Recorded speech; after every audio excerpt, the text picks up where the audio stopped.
You're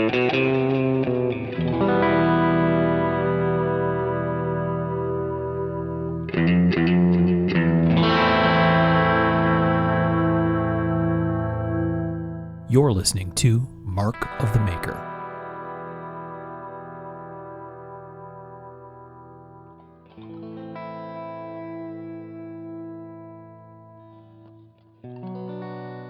Hey everybody, I'm Mark Steiner and you're listening to Mark of the Maker.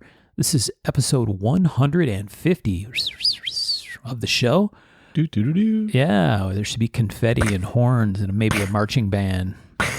Right. Fireworks. It's beautiful out here in sunny Radio Land. So episode 150, this is our Fighters Part 2. We're going to get into that because we've been on a fighter jam. This is the third episode in a row about fighting knives, which we love. We have with us, he's back this episode, Mr. Tom Krein. What's up? Look at him. Back with a vengeance. How was the birthday party, Tom? It was pretty awesome. Nice. Are you glad you went? Oh, of course. Yeah. Excellent. I mean, yeah. 100%. So there you go, Duray, in case you're listening. She won't. I told her I have podcast tonight, and then she called earlier and she's like, do you have your stupid podcast? Oh, no. So she said, do you have your little podcast today? And I said, that's not nice. And she's like, well, I was going to say stupid.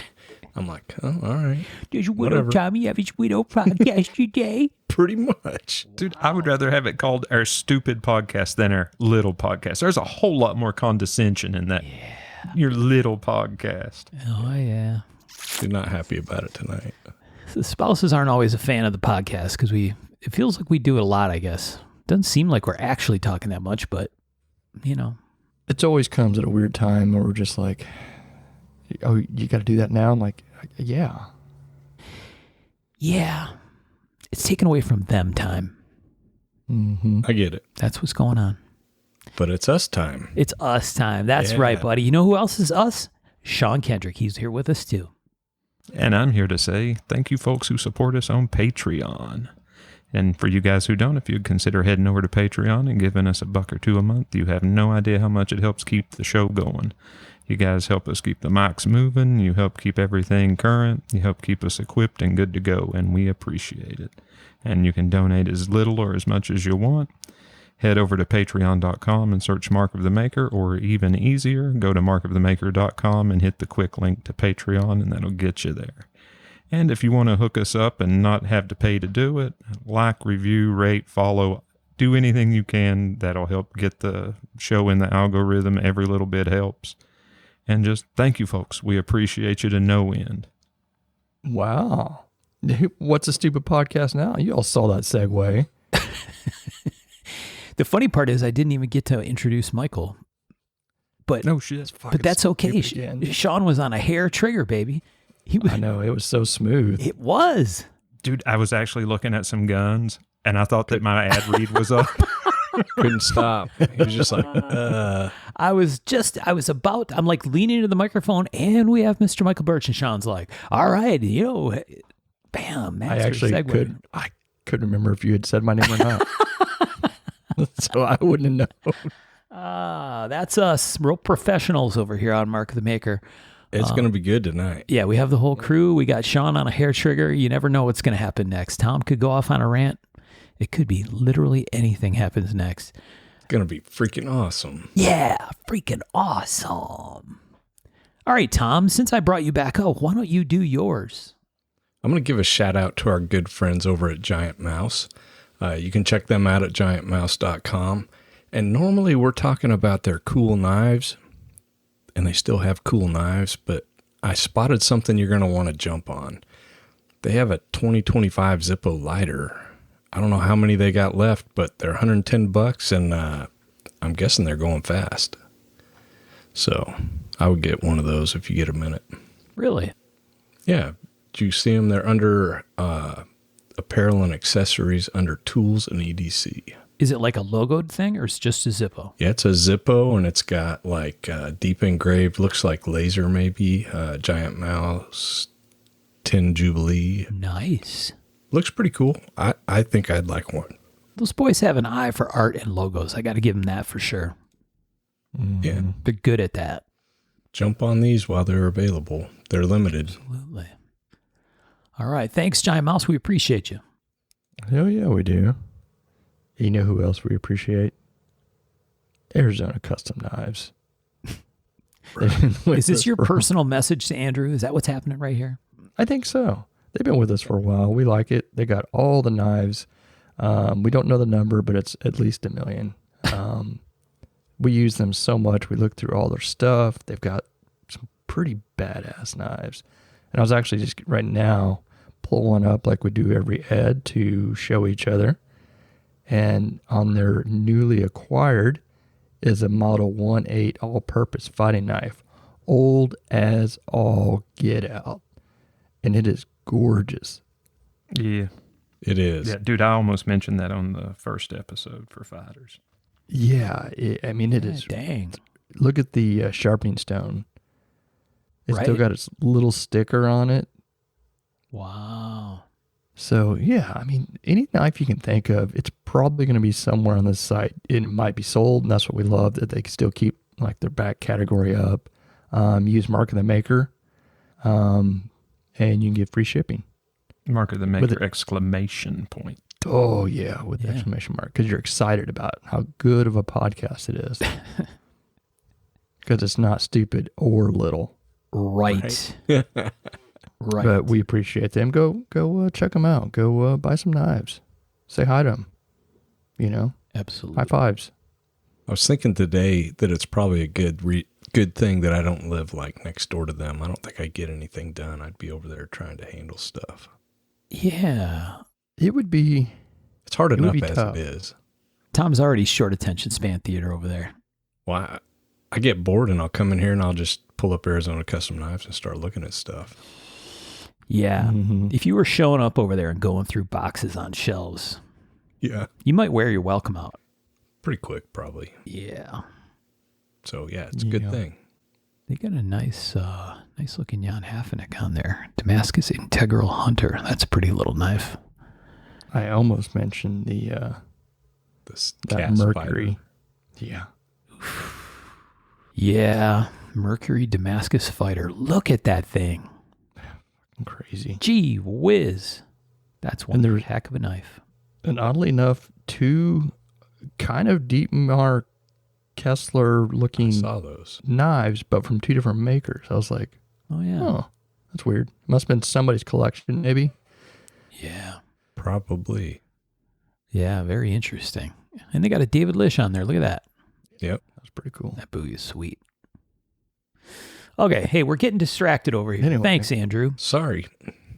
Over at Arizona Custom Knives, 16,631 knives as of the recording of this show. That's pretty wild. So there you go. Birch is going to make a pitch on a knife. I can feel it coming. I would like to be blind carbon copied on that when you send it to Andrew. Yeah.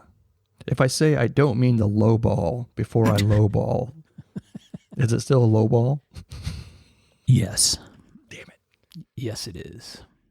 Not if they take it. Well, there's some truth to that. All right, let's get on with it. Thanks to Arizona, Giant Mouse, and Patreon. We appreciate all of you. Thanks for sticking with us and supporting the show. Our faithful listeners as well. So let's get into the topic because we're going to end up running along if past performance is any indication of future results, as they like to say about investments. Tom, why don't you explain to the kids at home what we're going to do tonight in Fighters 2? Yeah, so this is a continuation of our fighters. Part 1, this is part 2.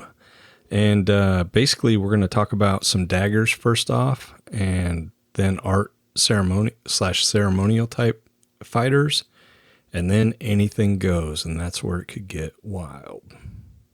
Yeah. This whole, I was thinking, oh, well, daggers put it in a separate later episode. That's like the dessert at the end of a delicious meal. But this is like the cheese and then the sweets and the cappuccino. This is like a whole suite of deliciousness in this episode. There's going to be some cool stuff in here. Yeah, and I this episode was fun. I took a little time and pulled down some books, which I really need to do more often. You guys know about David Durham's books, right? Yes. Mm-hmm. Do you have the art knife series, the World of Art knives? Believe so. Yeah, they're fantastic. If you don't have them, I highly recommend them. I mean, it's just like I pulled down the fourth book and I'd forgotten what was in it, and there's makers doing stuff that is absolutely amazing that I don't even recognize their names, you know. Right. So, yeah, if you need inspiration, pull these books down. They're full color. They're really inspirational. So, yeah, this is a fun one, and I guess let's jump right into it. When I have that same revelation or realization, Tom, when I open one of these beautiful books that David puts together, and I'm like, oh, dang, that's gorgeous. And I don't even know who that maker is. Yeah. Am I just like a complete freaking in the dark doofus because I don't know who that maker is, or is part of the point of the book to help you discover who that maker is? I can't decide. Well, I think a lot of these makers run in different circles, right? They're that's fair. Art knife makers, so they're going to different shows than we go to, and it's a more international scene, it feels like, possibly. And so, yeah, I mean, right, we don't do the shows in Europe and stuff like that. Yeah, unless you're actually in that higher echelon of collecting and stuff, they're not going to be readily known, I don't think.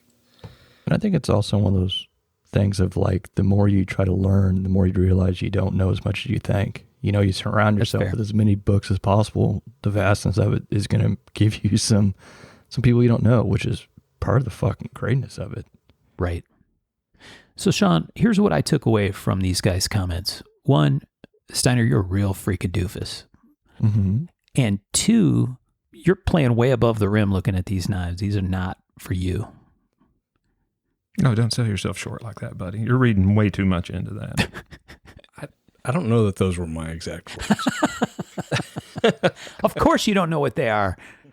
These are way outside your pay grade, buddy. No, I'm with you, Tom. I've never been to AKI. I wish I had, but I have never been to that show. I would love to. And there's guys that probably you would never see if you didn't do a show like that, right? Or some of the European circuit stuff. Exactly. Yeah. Dude, I feel like I would stick out like a sore thumb at a show like that. Yeah, but who cares? They would ask us to provide ID before touching any knife, Sean. That's just a thing. Yeah, exactly. You guys are acting like half the makers don't look like us too. Well, true enough. True enough. I don't know if you get to handle those knives. Yeah. That's a good point. Yeah, I don't know if I even want to. I know when we did that Arts and Metal show in Nashville, when I think that was the first time Steve had it there, right? Uh-huh. When we were there, Birch. Yeah. And I think I told this story before. Michael Walker's like, oh yeah, here, check this out. And he hands it to me and I'm like, yeah.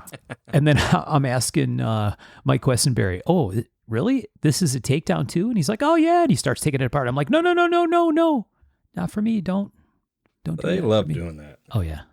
Yeah. You know, it's post-COVID, so the European guys couldn't be there, but sent their knives. So we're just kind of like, you were back there doing some of the keeping an eye on and stuff like that, and that a lot of money sitting on those tables. Heck yeah. A lot of hours. Yeah.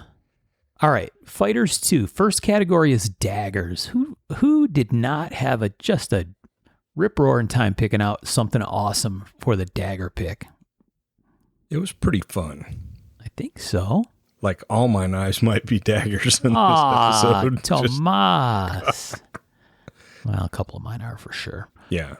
Tomas. So yeah, please. I went back in time for this, right? So yeah, me too. I went back in the Sheffield exhibition books. I pulled a couple of those down because some of their daggers are pretty amazing. And the one I picked, this was commissioned in 1929, and it's a large dagger. It's 18 1/8 inch overall with a 12-inch dagger blade, sharpened on both sides, and it's thin enough that you cannot see the edge, right? You can barely see anything, but it's got like 3 symmetrical recurves into it and multiple like grind lines in the choil. It's just a beautiful piece. Some nice fluted ivory. Or no, that's pearl. Is it really? That's what it says. Fluted pearl. Lord. Beautiful fluted pearl handle is 5 1/4 inches long and swells at the pommel. Dang. I'm guessing that it'd be hard to find a piece of pearl that big. Yeah. No shit. That's a lot of pearl. What I don't know if you said these words, Tom, but that blade grind is really, it's not a crisp because it doesn't zigzag, but Correct. it's got that kind of vibe going on. It's a symmetrical crisp. Well, kind of. It's really bizarre, right? And I've seen a few of these. So these knives were made for like world fairs and stuff. They're exhibition pieces. And they would also be gifted. Like this one, I believe, was gifted to someone in Iraq. But yeah, these are a maker. These were sole authorship, from what I understand, back in the day. And a maker could work for over a year on a single piece. So these are pretty amazing. The sheath is also fitted, engraved on the fittings on the sheath. Just beautiful pieces. I really love the Sheffield exhibition stuff. Yeah.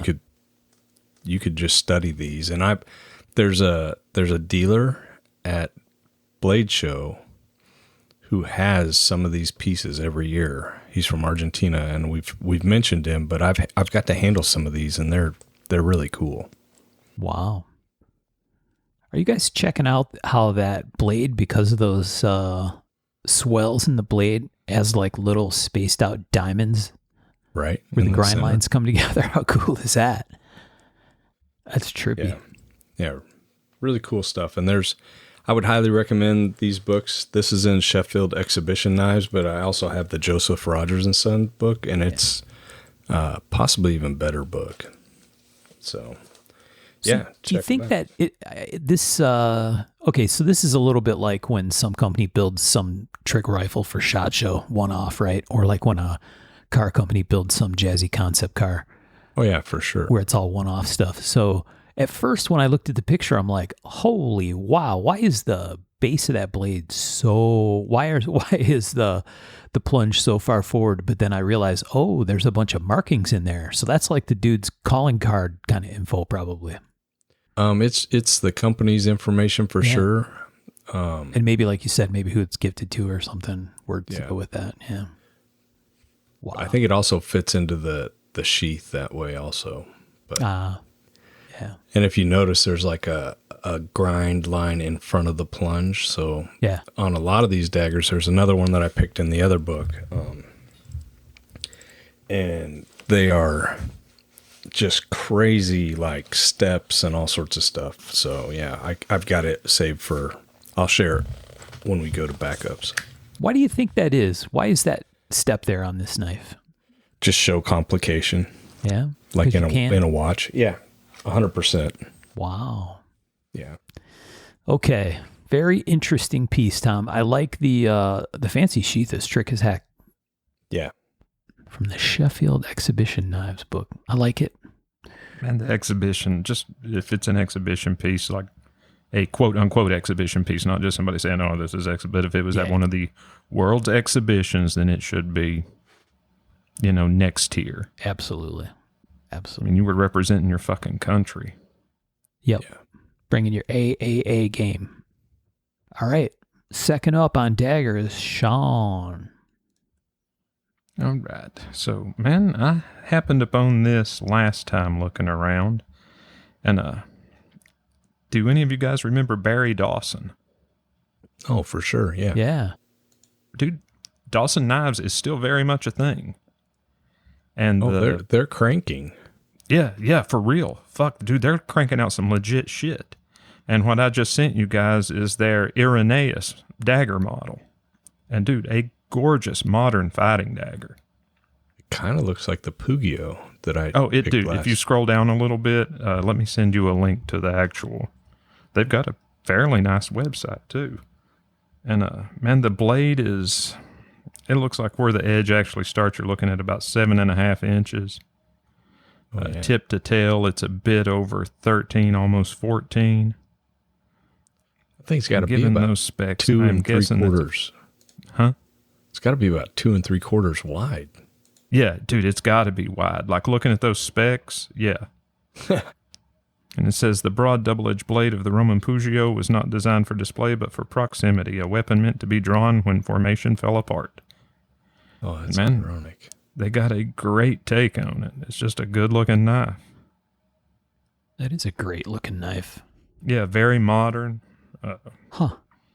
Kind of recurved dagger. Yeah. And I mean, just how wide it is with that integral winged guard. Right. Winged guard is exactly what I was going to call it as well. That's what it looks like. Yeah. Very cool. Nice sculpted G10. You can also get it in wood burl. They've got 3 different finishes for the blade.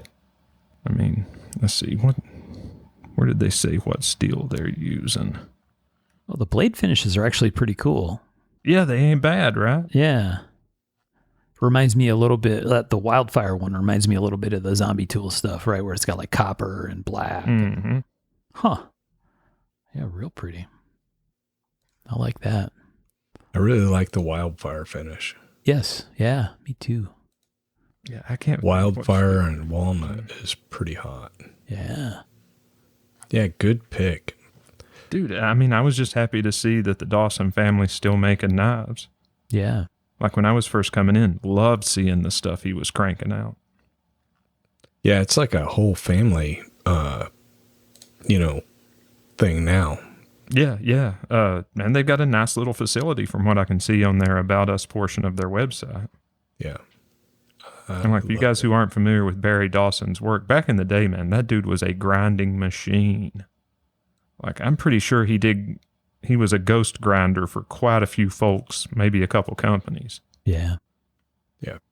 Looks like they've got a whole product line that's pretty kick-ass. Yeah. Everything I've looked at, I've been like, yeah, that works. That ain't bad. Damn, their shop's clean.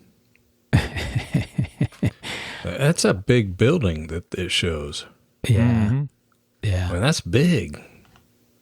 Kick-ass. I love it for them. I really like whoever doing their webpage I like the sense of humor and style. What's the Roman Pugio for? Hand-to-hand utility, broadleaf shaped blade, off battlefield use. Stabbing the emperor, that sort of thing. Yeah, that's all. Right. Good pick, Sean. Awesome. Prescott, Arizona. Man, I've been to Prescott a bunch of times. Excellent dagger pick. I like it too. I that whole Peugeot thing and the real broad blade for its size is real cool. Man, it smacks of the modern, but it's still got classic lines. Yeah. It hits on all cylinders for me. That one was an easy no-brainer. When I first saw the picture that you sent before I got to the link, it almost looked like the blade was pierced in the fuller, which would actually be really cool too. Yeah. Yeah, nice. Good pick. Thank you. Here, let me send you guys a link to this. It looks like they did a short sword. It's really? sold out, but it's from the same design collaboration as the one we were just looking at. And so check this bad boy out. The Ignatius. Ooh. What the heck? How is Little that? Gladius. Yeah, I was just going to say, it looks like a Gladius, but in that one picture, it almost looks like some of the knives that we saw where that spine was almost like machined in. But it must just be the angle of the photo. It's got to be. And that shadow, because when you look further down at the pictures of the finishes, it must be like a relatively deep hollow. I'm guessing it's relatively thick and ground on probably an 8-inch wheel. Yeah. And it's a couple inches wide. Right. Almost.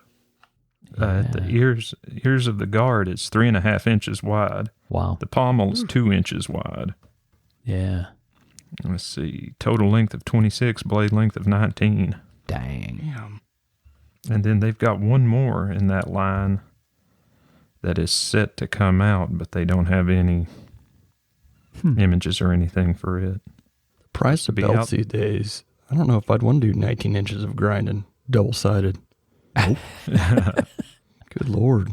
Yeah, that's a lot of grinding and a lot of blade. Mm-hmm. You guys, Sean, have you ever seen our guy Dave Brown do a Gladius style thing? I'm trying to remember. Man, there's part of me that says yeah, but then there's a part of me that says that's wishful thinking and it hasn't happened. Yeah, he would rip something like that. Oh, dude, he would destroy it. He would redefine it. Well, excellent. Do you guys know who Wes Huff is? No. No. Who? That's The guy who helped the design it. collaboration is with. Oh. So he's like a biblical scholar. Oh, really? He's been on Joe Rogan and some of those things. Huh. Oh, wow. The sword sold out. Interesting. Yeah, the dagger's on pre-order with what did it say, 3 to 5 week lead time. Yeah. That's really cool. Great series of picks, Sean. Look at this, Sean. He's got like 4 or 5 things. He just slides them all in under Right. one. It's all good. And then he'll say, no, I didn't make any backups, sucker. What you got, Michael? Yeah, what do you got, Michael? I was all over the place. I've got like 3 or 4 different daggers.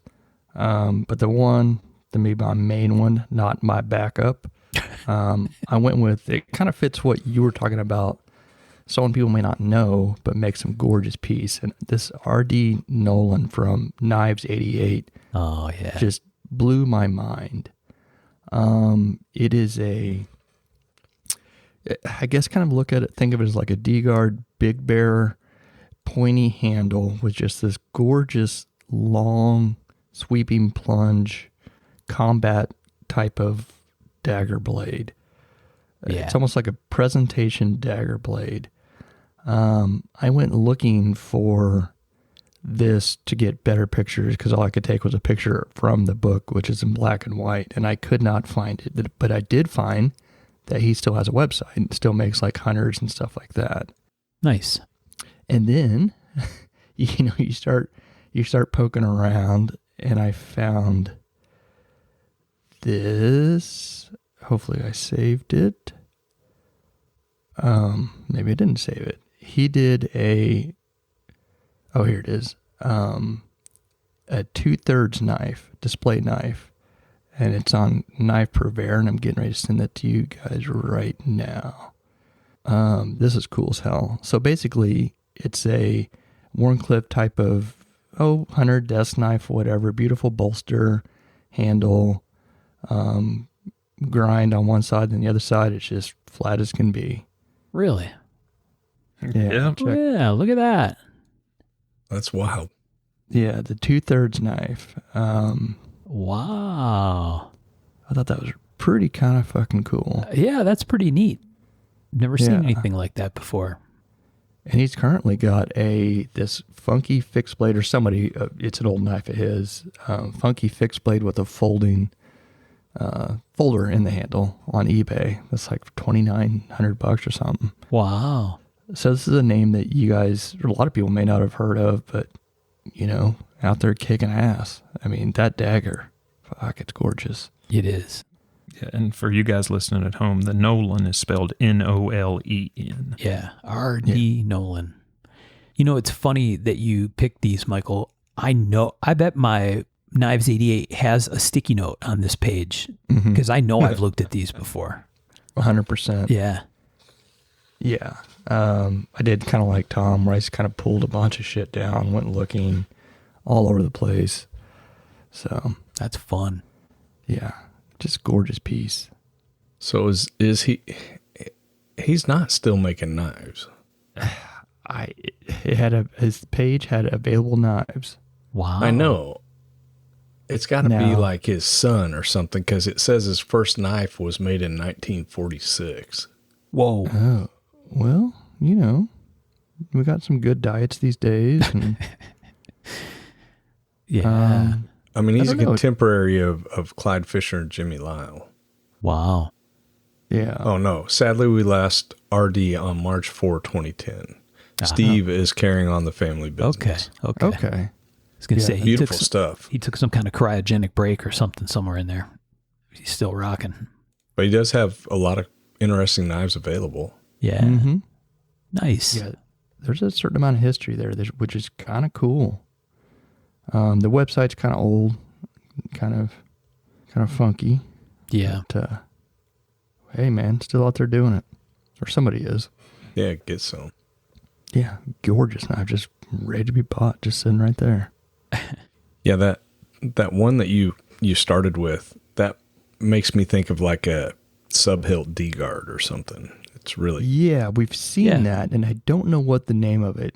Kit Carson did a version of it. There's been a few guys that have done that type of... It's got to be a style that I don't know the name of, because I've seen that version a few times. Well, he's got two there. One is a dagger and one is a Bowie. Yeah. And they're very cronky feeling. Does that make sense? Yeah, they are. I agree. Especially that Bowie, right? Very I think the flowy, dagger, sweepy. Yeah. But yeah, super cool. They're interesting. That sub-hilt D-guard thing, like the index finger spot is curiously round, right? Like that seems very clearly by intent. I mean, maybe it's out of necessity, right? Had a bit for that. Machining and polishing tools, yeah. But I don't know. I really like the Bowie. I like the dagger too, but that Bowie is cool. Mm-hmm. So that's all got to slide together, and you've got to like put your handle in and then slide it on the tang. Yeah. Yeah. Yeesh. Yeah, it's really cool. Puzzle pieces, baby. Yeah, I love those. Excellent pick. Very nice. Very nice. Well, I'm sad that we're coming into the end of daggers. I got the last pick, man. I love seeing daggers. I got to back up. Oh, yeah, me too. All right. So what I just sent you guys is, it's like, on one hand, it feels a little like cheating because it's a Fairbairn Sykes style fighter. But how can you have a dagger conversation without something in that style? And I thought this was very interesting. So this is a Southern and Richardson D-Day knife is the nickname for it. Collectors, that's what they call these, are D-Day knives. And this is World War II era stuff. Southern and Richardson is a Sheffield company, so this was Sheffield made. These were private purchase fighters, meaning they weren't issued. These were knives that British and American servicemen stationed in the UK would buy, and apparently they were quite popular. There's lots of them out there. There's actually a number of these for sale that you could go buy one, which would be really, really, really cool. The Southern and Richardson Company, Grace Horn is screaming into her earphones right now. I know about them. Has their bird's nest logo. Most of them appear to be in this same style, right? With brass, with stacked leather. But I've seen examples of these with other handle variations in some amount of poking around. This one is 11 3/8 overall with a 6 3/4 blade. And I don't know, man. That knife screams World War II. Mm-hmm. Oh, yeah. So yeah, pretty cool. When you open that link, there's a really nice picture of the Southern and Richardson logo with the little bird's nest. Really nice picture of that. Yeah, great pick. And I love the idea that these soldiers would have to buy some of their own gear, you know? Yeah. And it was allowed, you know? Eck knives were kind of the same thing. And yeah, what a cool piece. Yeah, and if you go back to the latter part of the photos that are in that link, right, this was for sale at Militaria Zone. If you go back in, there are pictures from a book, Ron Fluke's book called Fairbairn Sykes Fitting Knife and Other Commando Knives. And he actually has a section called Commercial, Presentation, and Private Purchase Knives. And these are featured in there. So there's some nice pictures and some description about, you know, how are these fitting into the scene, and then a nice close-up, and then a picture of a soldier sharpening one, which is really cool. You can really zoom in with that little zoom tool up there. The grind up near the hilt is kind of funky. Yeah. It's got that little triangle. Yep. And it looks like it's not quite sharpened all the way up, so I wonder if they kept that pretty thick right there. Probably. Yeah. Huh. It's pretty cool. Yep. Very interesting, I You thought. can also see where the edges didn't quite meet up with the guard, it looks like. Well, Yeah. that'll happen sometimes. Oh, yeah. Yeah. That's so the Super blood cool doesn't piece. get, Yeah. behind your guard. Come on, Tom.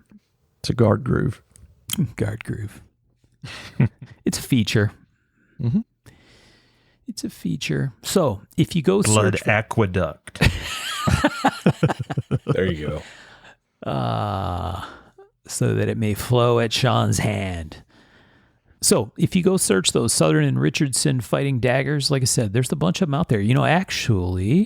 Actually, as Birch would like to say, I'm going to send you a link, and there is one at Arizona. Believe it or not. That's cool. I think it's one of these same ones. World War II British Commando dagger. Yeah, Southern and Richardson. How cool is that? Same little bird's nest logo. This one's got a bit more patina to it, but otherwise very similar to the one in the photo. $345, Birch. Man, that ain't bad. It at has a all. bigger aqueduct, too. Yeah, it does. Yeah. Oh, nice. Yeah. That's pretty cool. Looks like it's hollow ground. It does, doesn't it? No, I like it. I might like it $345 worth. We'll see before the show's over. All right. Let's talk dagger backups. I know y'all got your backup stashed away in there. Tommy, what do you got for backup? So I went. First, I want to show you that other dagger real quick. That's the other. Hold up. This is the other Sheffield dagger, and if you look at it, you can see like even more of the compound grinds and Yeah, and the little diamond in the grind. yeah, and if you look at the little ricasso area, those edges, like the outer third, it looks like that's like filed like into a diamond pattern almost. Oh, yeah. So you've got that, and then you've got your regular plunge, then another one right in front of it, and then there's like a sculpted area. It looks like a half moon out of the blade, Yeah. and then there's another grind coming down from that. So kind of a wild piece, but yeah, that was some of the stuff they really like to do. Right. But for my backup, I went to the Skagel book. My other backup. I sent two more. Well, my backups. That's all I got. But the Skagel yeah. book, this is just a rough D-guard dagger, Skagel-esque. And then I think one of the coolest kind of Skagel daggers I've ever seen is the like Chris dagger almost. That second one. And it's pretty neat. He calls it a recurve fighter. Oh, yeah. But it's awful just wiggly. yeah, really cool. I'll share those. I'll try to remember to share these pictures. Our listeners should have this. This is the book, right? Yeah. Yeah, but in case you don't, I'll share pics. Okay. Go open your Skagel handmade book. I don't know, that fucking all business There D-guard. is nothing fancy about it. With the studs on it. Mm-hmm. I love that. Yeah, I do too. I was just going to It's like- say, that has to be Sean's baby right there. That is complete trench, theater-made looking kind of nasty. Yeah, it looks like he's got a shovel handle on there with, Mhm. with like these huge diamonds on it and a dagger. Yeah. Yeah, that is some fuck you up all business. No nonsense. I'm going to kill you. Yeah. Some dude jumps on you with that. You're like, just give me the blade, man. Don't fuck around with that guard. Yeah. It's like that I don't even want that.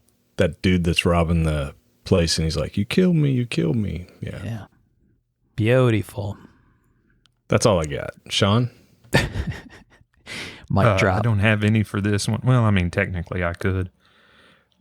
Why? When I we guess get you to already the did this you one. pick it, anything goes, I've got a bunch of shit that I'm just going to dump on the floor and we'll roll around in it when we get there. Sounds good. Sounds good. We're going to wallow in it with you. Michael, you getting up your backup? Yeah, I had to Ooh. share this. Yeah, yeah. I spent some time on the Met site, which we all can. This was Dang. okay. So this is a Turkish dagger, but it's actually the handle's made from a different period than the blade is. It's a amalgamation of different timelines. Grip and blade, 16th century guard, hallmark for 1774-89. Huh. And what's wild is, so it's got this kind of gold leaf. It's not gold leaf, but some sort of gold writing dark on this beautiful dagger. And it says, I besought a drink of water from your trenchant dagger. What if but once you should let me drink, what would you lose? If I thirst, his dagger is not laid down. I was like, fuck. Yeah. So, and then it has this like jade green, or I guess ivory grip, but it's green stained and just So dark. carved. Yeah, it's hot. Carved gorgeously. It's ceremonial, whatever. Didn't quite fit, but it's a dagger and it's fucking hot. So I was like, oh, I'm going to fucking save this link. Suleiman the Magnificent. Think he gave himself that name? Yeah.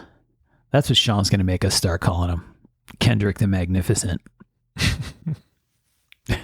You'll do it willingly. That's right. You don't I won't have to introduce make you. You don't introduce me that way, I'm not getting on the show. Oh no, you'll do it because you want to.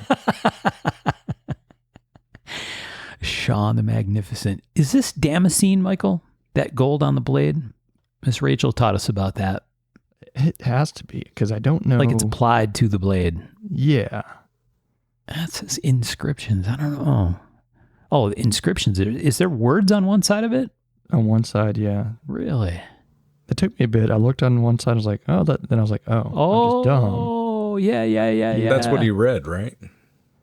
Yeah. Okay. That's what the inscription says. I got it. Mm-hmm. Yeah, of course. I'm looking at a Turkish dagger and I'm expecting it to be, of course, inscribed in English. Hello. Especially in the 1700s or whenever the hell this thing was, 16th century, whenever this was made. Yeah, I was about to say, if you're going to write on your dagger, write some cool shit like that. Yeah. Write some fucking death poetry, because that's fucking rad. Right. Death poetry. George Cameron Stone. Man, George Cameron Stone was a massive, he left a lot of shit to the Met, right? We talked about him before. Mm-hmm. Yep. I think I might, is that the guy that I have the book on? It was like a big collection of his stuff. I don't know. Some guy was a huge collector. I think it might have been him.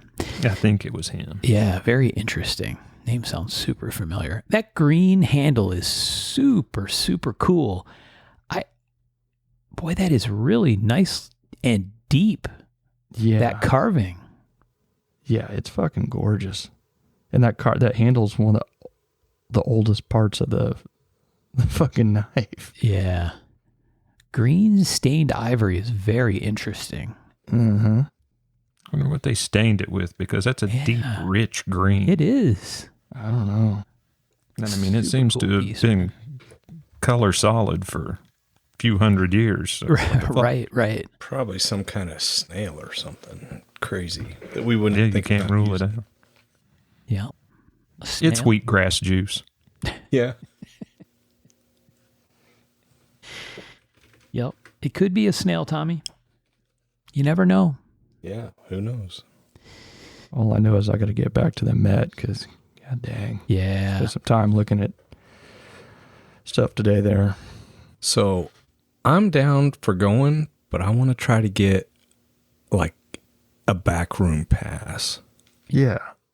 I'm down for any Arms and Armory collection with a backroom pass. Hint, hint, nudge, nudge. If anybody's listening. In case we have any museum curators listening. Just throwing it out there. Right. We might have to have our media relations department reach out to the Met, Tom, to try to arrange that. That'd be awesome. We're going to come and record an episode live from the Met.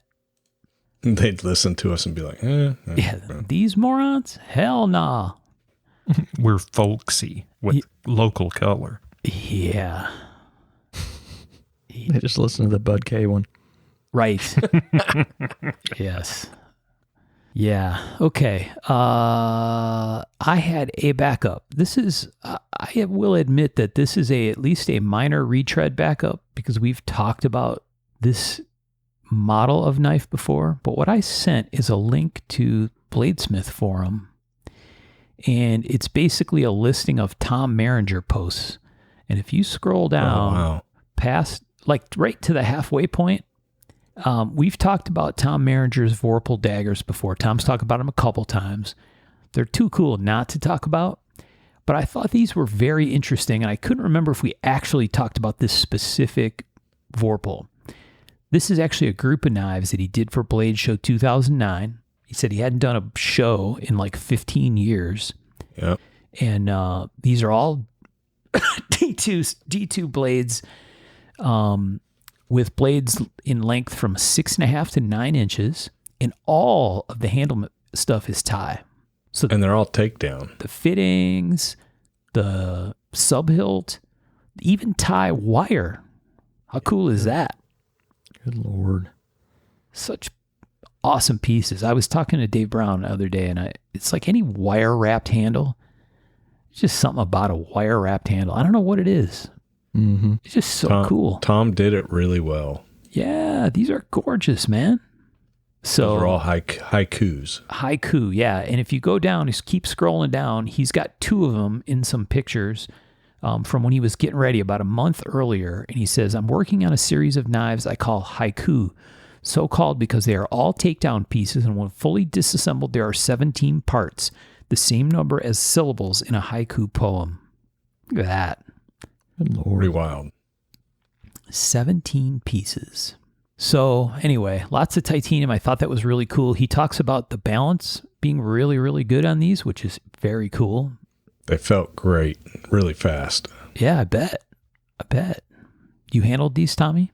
Yeah. Awesome. That show was pretty cool because he wore his old jacket and shoulder rig like he used to. Oh. And if you look at the inside of his jacket, because basically there's no eyelets on the front of the sheath, it's designed to just punch out the front. The inside of his jacket is just ribbons. Oh, is that right? Yeah, it's just shredded. That's pretty cool. But yeah. So I had looked these up and I'm like, man, how cool would it be to find one of these? So check this out. There was one that sold last year at Arizona. Takedown Vorpal Haiku dagger. Dudley had several of these. Did he really? Yeah. Dang. That sheath. Sorry, not last year, 2024, but still. Yeah, how cool is that sheath? Dang. Yeah. Polished out belt loops. So cool. This is definitely stuff we got to share in the group. These are awesome. So anyway, I thought that was really nice. And the stuff he took to Blade Show, some of them were anodized. So they had some real faint color on them. I think I just wanted all silver, man. Yeah. Give me all silver, biggest possible blade with the little nub of a sub hilt. That would be the business. I'll take one. You'll take one? Sure. All right, that's 1, 2, 3. We need 4 to go. Me. 4 Vorpal haikus to go, please, Tom, in case you're listening. He's got much better things to do with his time than listen to us. Okay, that's it for daggers, boys, you think? Yeah. I think so. All right. For now. For now. Till Sean vomits on the floor with a plethora of picks. All right, second category, Tommy. What's the second one? Second is going to be your art daggers or ceremonial daggers, fantasy type stuff, really. I mean, yeah. Right. Something like that. So It was a fairly broad category, I must say. yeah, so I personally pulled down a David Duran book, The World of Art Knives, because, I mean, that kind of fits, right? Yeah. And I need to do that more often because I was literally blown away by this book again. Every single time I look at it, I find new stuff. But here's what I found for this. So this is by Stefan Steigerwald out of Germany. That thing. I only found one picture. Let's see, where is it? And it's like a little thumbnail. So let me see if I can pull it up. But I couldn't find this knife anywhere other than the book and this one link. If you click on that link, there's like a little thumbnail you can click on. And this is a dagger. It's called the, I don't know what that is, Langolier. Looks like it was made in 1999. And it's, I don't know. This seems like something that you could find in like a spaceship trooper type, starship trooper type artifact. Absolutely. Or found on Mars or somewhere. You know, when you first posted this, and before I blew up the picture, I assumed this was one of those, who were those from the oddities? DeBraga, even like, maybe not Morrow. I don't know. There's a few makers that did these crazy spaceship looking knives. That's exactly what this is, right? But it's a D guard. Yeah, that guard is really cool. Right? And it does have that like Jose de Braga type feel to it, but like with the copper riveted to the blade, and it just has a super starship type feel to it. But like the guards, they look pretty like they would be pretty effective, and the handle is just, it's got inlaid mother of pearl, and it feels very ancient and very modern all at the same time. It does. Yeah. Yeah, he does a lot of mechanical feeling, I guess. Yeah, folders. Yeah. With gears and stuff. Yeah, it always feels like something organically mechanical in a way. And I found a lot of those kind of pieces, but this is one of the only fixed blades that I saw that I could find. And if you click on that thumbnail, it's like a close-up of the handle, and it's just like, I don't know, it's like there's bronze and copper, and maybe that handle is iron. I don't know. It's mother of pearl inlays. In the small picture, the thumbnail picture, all of that stuff is very dark, right? The stuff that looks gray in the picture in the book is very dark. It's real contrasty. Mm-hmm. I wonder, there's got... It says cast iron, so it's like, the book it says the mounted wings of bronze and the material mix of cast iron and mother of pearl have them something futuristic and yet a very classic tint. Yeah. Yeah. I don't know. I love that piece. Just speaks to me, and the Damascus in the blade is perfect. It's like emerging out of those bronze wings. Yeah. So if you tried to describe this to the folks at home, sort of a D guard, but in a whole different thing, almost like meat tenderizer looking fittings Almost, on the ends of the guard, guards, and then sort of that point that sticks out of the top of the handle is kind of like, okay, you got this thing sunk so far in, and now it's just a little extra. Have that too, right? Yeah, there must be a name, and I'm way too dumb to know what it is, because we've seen this before, where the guard is not in the same plane as the edge. The guard is on the same plane as the spine of the knife. We've seen that before. I swear, in some historical pieces. Yeah. Like the guard's rotated, right? It's not a typical D guard where like one of the sides of the main guard is attached to a D that goes around to the end.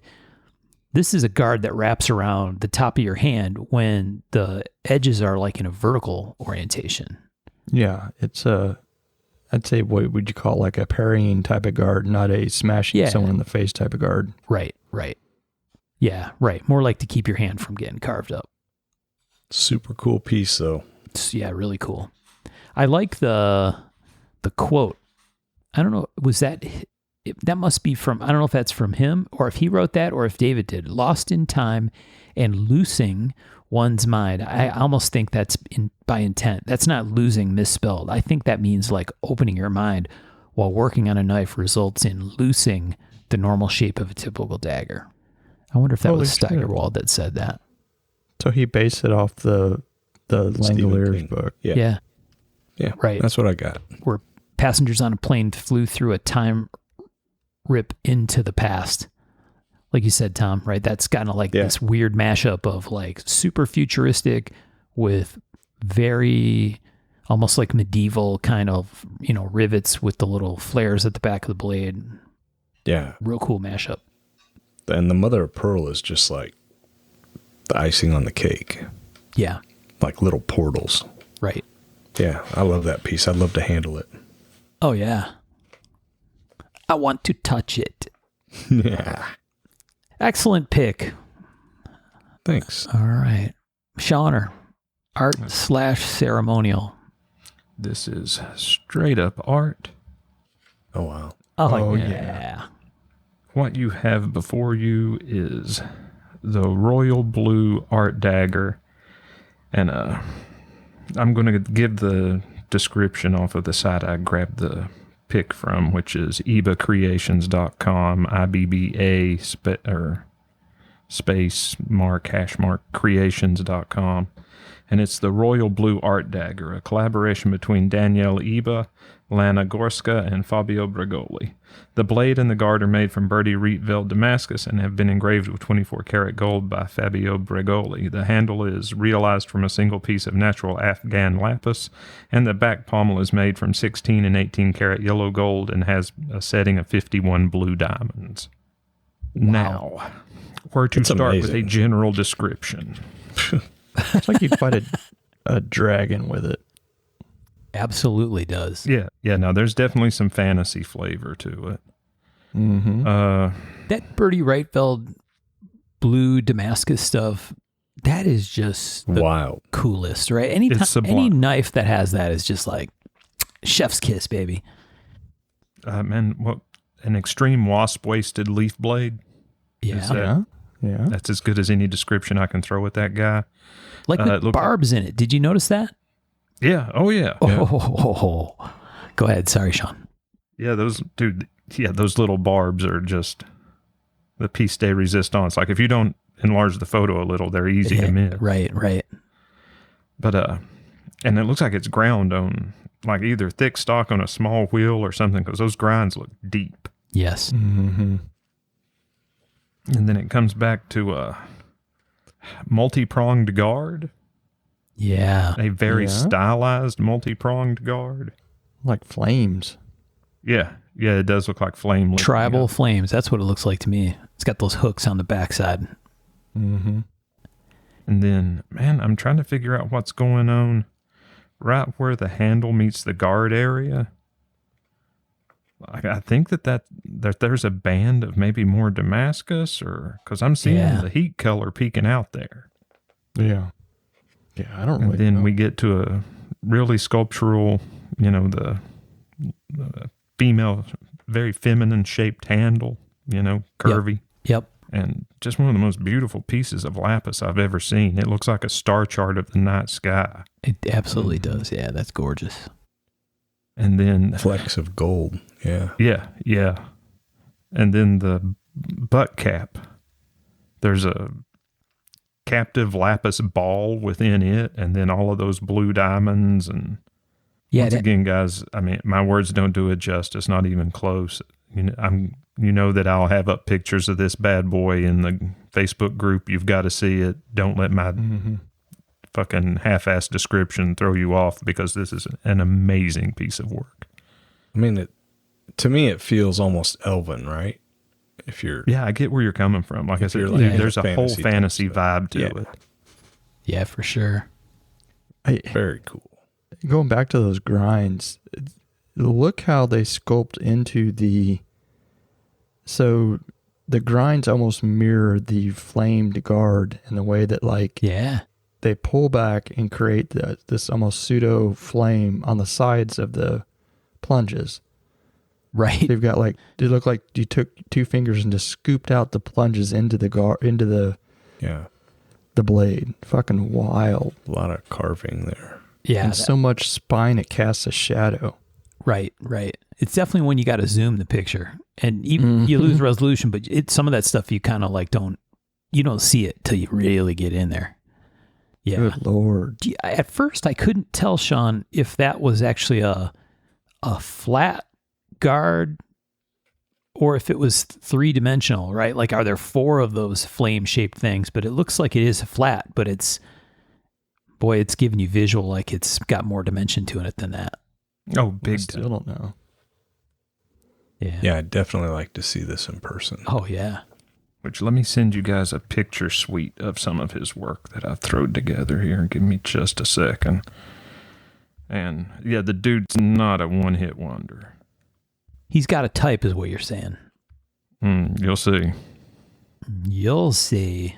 Yeah, normally I'm not like a lapis stone guy, right? It's not something I would normally pick, but that one is so pretty that it's hard not to love it. Fuck. Ooh, gee whiz. Yeah, talk amongst yourselves on whichever one jumps out at you first. Holy moly. Yeah, the sea motif one just popped up. Once again, another That's super deep, cool. hot blue Damascus blade with the matching guard, but then he's got this. Dude, there's like a dark version of like a dark elf version of that knife. That underwater scene stuff is really cool. I really like the one where you're looking up from the seafloor or down, way down in the water at like a sailing ship going by overhead. That's really cool. Sheesh. You guys like that sea motif? Check out the handle motif on this guy. Oh, that's Very one knife. That's on opposite side. Sorry, Sean. That's the flip of that handle. I'm sorry. Yeah. Go ahead. Yeah. At first, I'm like, oh, this is like a string of knives. No. It's a dagger. It's symmetric. It just flipped it over. Yeah, no, look There's at a this treasure other one, chest. though. Look at the... Oh, I'm not sure what's geez. going on with that handle. Like, is that some 3D engraving or inlay or... That's like that Japanese artist that we've talked about before. Yeah, Hiromi. Yeah. Yeah, but look down at that pearl. It sticks out. Like, Yeah. that's Yeah, I wild. don't quite understand. I don't know if it's colored, carved pearl, mother of pearl. Yeah. Yeah, but the pearl in the shell, if you look at the spine, it's like actually a pearl halfway set into the handle. Right. That's trippy. Oh. With a whole bunch of amethysts in the handle. This is like Let me... just sitting here shaking my head looking at these pictures. On the one with the swans is like also a very 3D looking guard. I guess that one actually probably is. Actually looks like the wings of the swan. Like it cups around over the blade. Yeah, dude, all of his stuff is just next level. Yeah. Like, are you seeing the one with the kind of... It looks like gold lip pearl that's inlaid all in the handle, all in the guard. There's an inlay in the fucking blade that brings it together. Yeah. That's crazy. And once again, let me read that website. IBBA, IBBA. And dude, it's the symbol for subtraction. What do we call that on a keyboard? I'm coming up fucking... Like a minus? Or Yeah. dash? Yeah, dash. IBBA-creations.com. There you go. IBBA for the IBBA, and that'll take you to his website. And have fun. Have at it. See you next week. And that was just from his art daggers portfolio. That doesn't cover his folding daggers or any of his fixed blades or his engraved pieces. Yeah, that's totally crazy, man. Oh, geez, hold on. Let me send you guys a picture of this one. Last one, I promise. This is from his engraved portfolio. Hot telegram coming in. Check out that. Ooh, gee whiz. Why is it so straight? Yeah. That's very interesting. And dude, is there... Yeah, there's a little hook about an inch or two behind the tip on that one. Yeah, you're right. Yeah. A little barb out toward the end. That's crazy. Dude, and I mean, the Medusa motif works. The snake engravings are awesome. Yeah. And, with the S-flow of that entire knife, it hits, everything's just right. Thematically, everything's where it should be. Yeah, so this is Subhilt. It looks like a Subhilt integral, right? Yeah, yeah. And then it's got inner frame inlay in mother of pearl, black lip kind of stuff. That's all engraved with jewels. With the Medusa and the eyes on the snakes are all rubies, except the one on the end of the butt. And that almost looks like they're emeralds. Dude, and look at that pearl inlay on the spine. Yeah. That's fucking insane with a handle shape like that to do an inlay. Right. On the spine of the handle. That's fucking crazy. Yeah. And then the king or the cobra popping through on the butt of the knife that's engraved in that inlay there. Jeez. Yeah.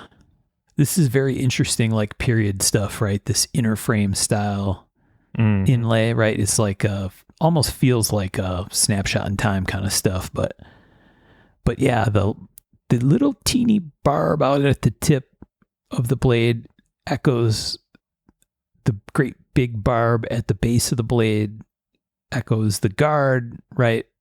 This is one super organic shaped knife, but that actually looks like it would be super comfortable in the hand too. Yeah, it does.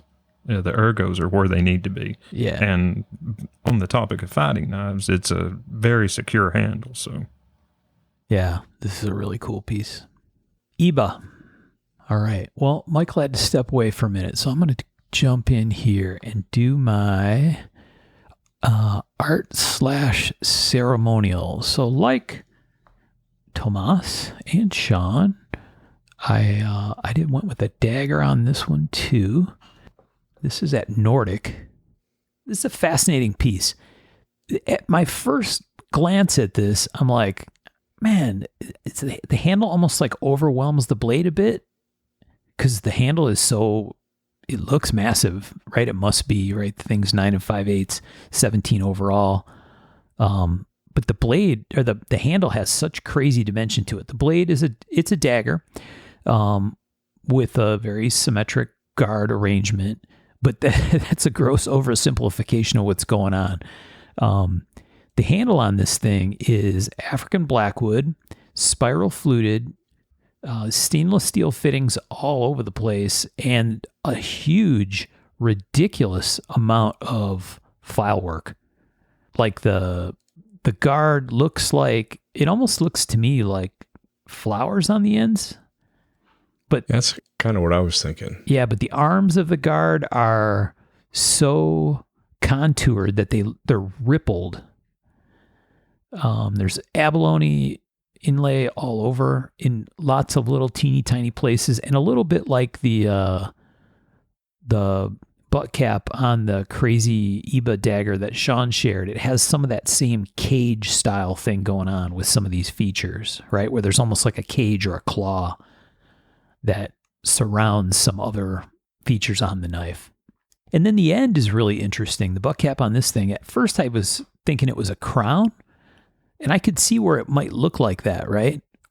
It's almost like a crown shape with little horns coming off. I'm not actually even sure how to describe a lot of what's going on with this knife. No. It's a very interesting combination of stuff from Lloyd Hill. Dude, is it a floral? It could be. Guard ends. I mean, based on the fact that the guards, yeah, that's what I was thinking, Sean. Sorry. Yeah, floral ends, like flowers is what they look like. There's a lot of detail on that thing. There really is. Yeah, this is one of those ones where like somebody puts it in front of you and, hey, can I have like an hour to check this out? There's just so much going on. And if you look at that close-up picture of the handle, there's actually a big negative space in between that, where that sort of crown claw kind of shape is, and then the disc that's inlaid with abalone around the edges, right? To give it some dimension. And then there's another big step before you actually get to the guard. So yeah. Yeah, it's trippy. Yes. Definitely a super interesting piece. And so I think it's really neat because the handle is so busy and then the blade is just so clean. You know, it's like adds to the contrast. Well, that's where, like, when I first saw it, I'm like, the handle is almost too much for the blade, but at the same time, there's something really cool about that. Yeah. I don't know. It's a very interesting contrast. And if you search Hale on Nordic, there's like a whole bunch of Lloyd Hale knives in there. They're all really, really pretty. But this is definitely the most elaborate one that's on their site, right? Because he's got a bunch of, what I would describe as a Tom knife, right? Tom knives, Skinner caper stuff, right? That's like hunting knives and buoys and drop point hunter and clip point, and then kapow, Wild, wild, wild art dagger. Man, I think that guard is filed. Yeah, that's what I was thinking, Sean, that it's filed from the front. It looks like a great big round file, right? Mm-hmm. And then from the back, it's more like using the edge of a triangle file to create that pillowy kind of shape. Mm-hmm. Yeah. Dude, that makes my elbows fucking hurt just thinking about all of that. Yeah. I'm going to go take a ibuprofen. Hold on. Right. Yeah, there's a whole bunch of time into that thing. What you got, Tom? Oh, a Lloyd Hale. Yeah, look at that thing. Yeah, so look at it. It's a boot knife. Yeah. Look at the sheath. Oh. So it's got pins that lock into the handle, and that sheath is a piece of stag. No shit. Yeah, that's really cool. I've never seen something like that before. Me either. And it's That felt is line. trippy. Yeah. Isn't that cool? So it's like a stag sandwich. A stag on the outside, and then a piece of, I assume, stag on the back. I don't know what's Just on the without the back, bark? but it's got those brass things that stick up, and those slide into the guards Yeah. on either side of the handle. Right. I've not seen that before. No, that is wild. That's pretty unique. Yeah. Yeah, you'd want to be careful putting that thing in the sheath. But it also seems like it ain't coming out. So the back of the sheath looks like it's nickel silver, it looks like. Oh, is that what it is? Oh, yeah, I It see looks what like you're saying. nickel silver with a clip. Yeah, right. So it's metal backed and then leather or felt. Lined. Yeah. And the stag is really cool, finished up front on the knife. That's a wild piece. Yeah, it really is. I can't believe that was only $800. Yeah. $800 is nuts for that. I know. I've never seen it before. No. Ever. All right, Michael. Art/ceremonial. I assumed you would go all super dark, bloodletting, whatever. Let it rip. Well, I was on that, the Met. So this is, I guess, kind of dark. I almost went with some kind of Mayan obsidian kind of thing for this, but I'm like, no, I think we did that before. I think Michael picked something like that. A heavily, heavily carved Oh, yeah. Indian dagger. Bichwa. We talked about this one, didn't we? I have no idea. I think when one of the when times Rachel was here. on with us, we talked about this. Yeah, this is a cool shit. piece. Yeah, go ahead and explain it again for the people that might not have heard that, or If you don't remember it, they probably don't either. Maybe not. Maybe not. I went through about 2 or 3 of these and I was like, no, I know we talked about that one, not that one. And I was like, for sure we didn't talk about this one, but it very much got your Mogul kind of curvy, thick-spined dagger blade, and it's just carved, and I'm talking about pierced carved, extremely, extremely ornate guard and handle. I mean, there's no part of it that isn't just a carving. I mean, there's no actual attachment to it. It's just a single piece of carved badassery. The motifs, I don't even know. It's a dragon or a peacock, or I don't know what's on the back. You guys will have to see a picture of that. I think they're birds, but I can't really tell. It looks like an alien almost. Yeah, a lot of floral. You've almost got a fish type of thing right at the guard. It's like pierced. I guess I'll just go back and listen and see what it actually was. But so this piece goes back to this intricate. This is from the Met site. Intricately crafted daggers among the best examples of ornamental steel chiseling from southeastern India. Chiseling. 17th century was when this was made. Yeah. Yeah, you can see it says medium steel gold. You can see pieces of gold on it. So I bet the whole thing was maybe covered. I don't know. I think so. Can you imagine that when it was new? Right. I bet this was just the shit. I mean, because it's steel. Some of the Wildly retained gold crazy. is down in the blade itself. right? Yeah. Like at the base of the blade. So, yeah. I would would assume almost this thing guess- was gilt top to nose to tail. Oh, yeah. Do you think that is Woots?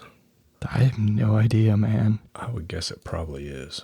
Dude, yeah. But if I was going to be sacrificed, fucking give me this bad boy. Sign me up, cool. he said. It's fucking gorgeous. Yeah. The artwork is just unreal for that time. That it's masterful work. Humbling to see. I think Rachel told us what, if you go back and find that episode, I think she explained what this bird was. This was a very common theme. It's like a bird that's a lot gnarlier than a regular bird with the tongue sticking out. It's a very common feature.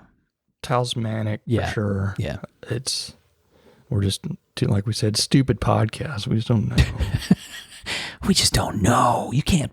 We're like cavemen podcasters. Pretty much. Your information frightens and confuses us. Yeah. Unfrozen and Lawyer is a classic. Oh, absolutely. Now, this is one I almost sent. Almost. 'Cause Oh, I boy. was 99% sure that we hadn't talked about this one. But I'm pretty sure the blade is cast. It's a Chris dagger. Indian again. But that blade is super funky. The pistol grip type of handle. Yep. Mughal again. 1600s. Dude, that Jade blade is grip. Woots. Straight up Woots. Is it Woots? Yes. Zoom in on it. Yeah, Oh, that's I right. looked at it Oh, it a is. lot, and it's got a little creature on both sides, right at the. Yep. It's fucking crazy. That is 100% Woots, though. Yeah. But look Like at that for that Shamrock Day. Shamrock Day. Green, something green. I'd wear that. Heck yeah. You mean St. Patty's Day? St. Patty's Day. There we go. Yeah. Had a brain fart. So just as a reminder to our friends who when we have talked about these Met pictures before, the stuff we're going to share from the Met, when you click on the image, there's a little magnifier button, and it's like Mhm. it's like what is a Big Pack of Lies on CSI, where they just zoom in and they get more detail somehow instead of losing detail. Yeah, it's wild when they're like enhance. Yeah. You're actually enhancing. And I don't know if that's like a fucking possum, Yeah. but that is 100%. You are right. It's Woots, but it's heavily carved. It's like, it's almost like this whole thing was just carved out. Like it's a Chris shape, Oh, but it's yeah. got ridges along each edge. Yeah, that's Yeah. really cool. Yeah, and if you It's blow it up, fucking it's like wild. that inner part is like ripply, too. Yeah. Yeah. It's wild. Yep. Yeah, very interesting. But that wasn't a backup. That was just a knife. You know. I get it. Come on now. But yeah, I had to share that. I got lost in the sauce of the Met. Right. Two fantastic picks. Absolutely. Well, one fantastic pick and one fantastic not pick. Right. Well, he just segued directly into the backups. Directly into the backups. Tommy, you have backups for the art/ceremonial section. I do. Ironically Do enough. tell. All right, let me get this picture. So this is another maker that I had a hard time finding online. So this is a Russian maker, Evgeny Sorokin. Oh, that name Are we you talked about before. Yeah, Have we talked about him? I think we've mentioned his name before.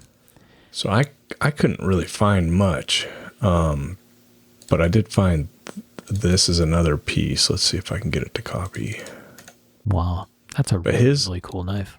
His work is amazing, and it's like the stands. There's just so much. He's got a shipwreck knife that you guys would probably like too, but just amazing detail in his work. And like I said, I can't really find him on the web.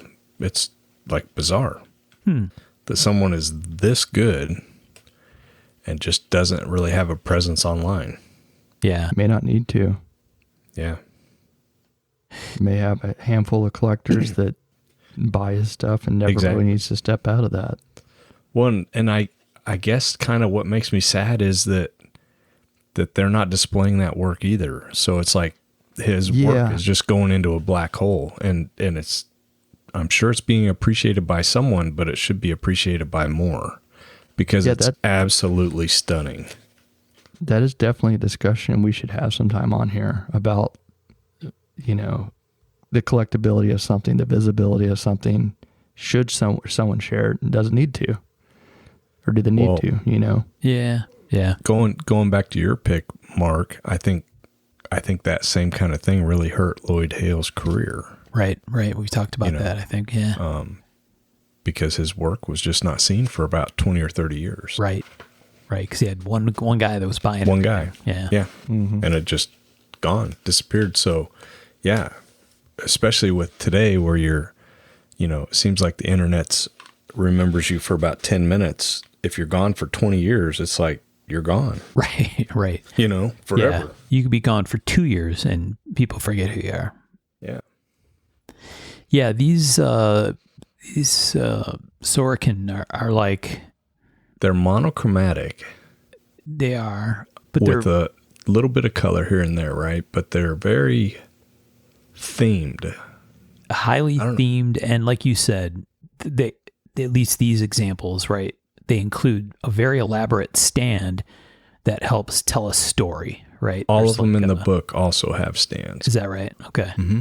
Who's another? We've talked about somebody, Sean, that's like that always has Arpod. a prop. Arpod. Yep. Arpod is another fantastic maker. Yep. This level, you know. And maybe what I'm thinking of is he's got these very, very elaborate displays or books or whatever that go with the knives. Virgil England? Virgil England. Yes. Yeah, I can see that. Yeah. A little bit of that kind of thing going on. Yeah. Yeah, that's fun. I'll share a couple of pictures of his work out of the book whenever this posts. Yeah. Very nice. And if you have some information on any of these makers that we're talking about, please share. Share it. Yeah. Mm-hmm.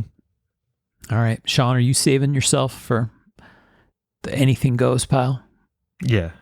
All right. Michael, you got any backups on this one? You know what? I'm going to save myself too. Well, look at you holding out. Yeah. All right. I had one. I actually was very torn on whether to pick that Lloyd Hale that I shared or this one that I just sent you guys. They were both on Nordic. This one is super. It was just a pretty knife, right? Just a pretty dagger. Also awful nasty, super pointy. So this is a super long, slim dagger, 8 1/4 blade, 14-inch overall by Al Scott. And this has a carved and pierced ricasso, right? So the base of the blade has some swirl, spiral stuff going on that's all pierced through. So it's very three-dimensional. And then the blade is all engraved. It's got his name engraved in there, flower patterns all over the place. And then the handle is blued steel with gold inlay. Super, super nice, right? Little stars and lines. And then fluted handle. It says it's stag. Yeah, it looks like polished stag. Yeah.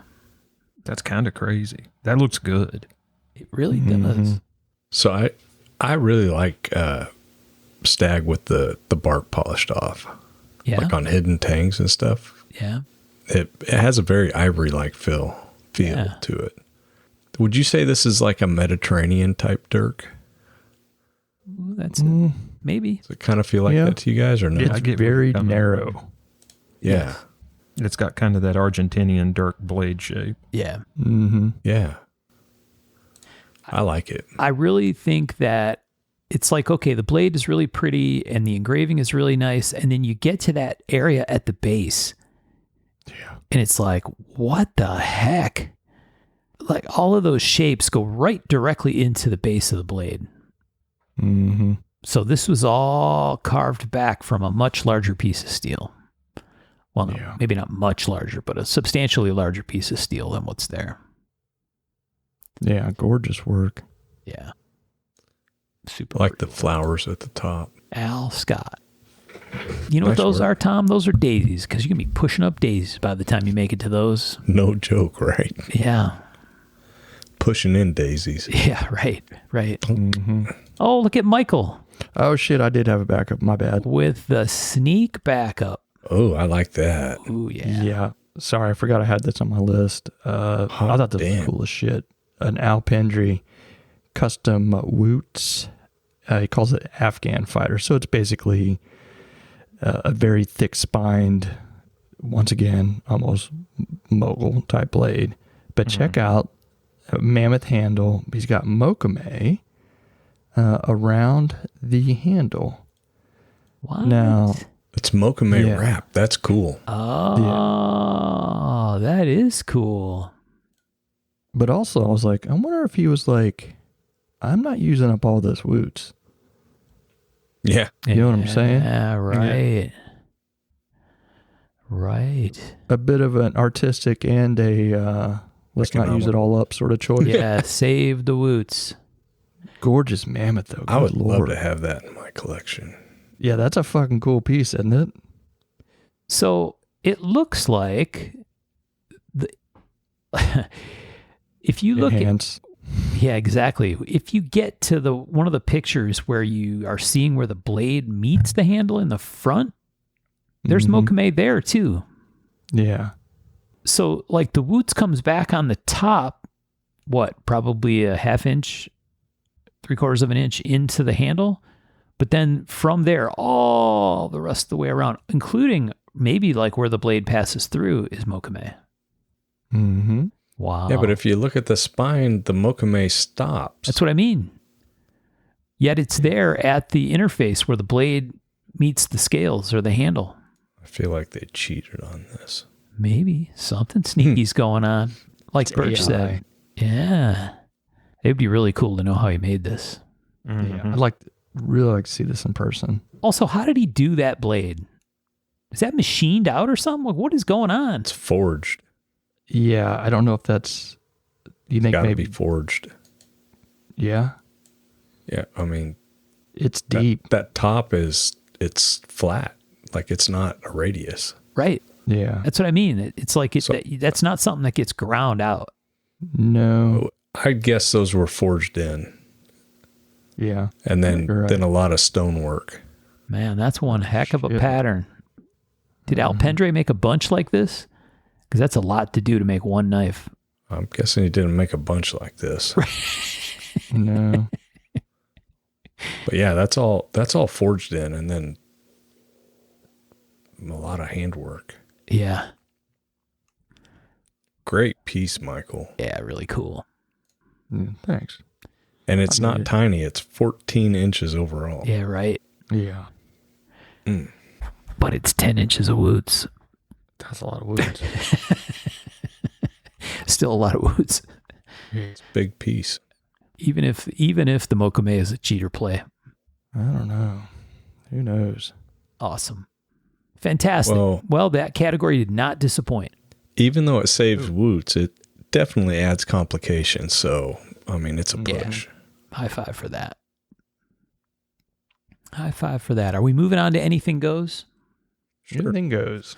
Anything goes. All right, Tommy, you're up. Take it home.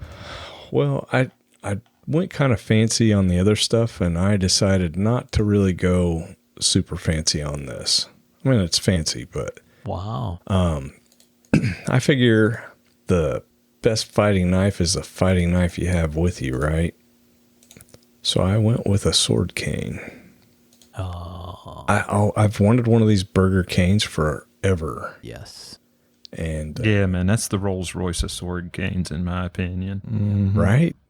And the Mark IV is like their fanciest version. So, yeah, I'd take one of those with that silver knob up top and a Damasteel blade. Yeah. I'd rock that. You would?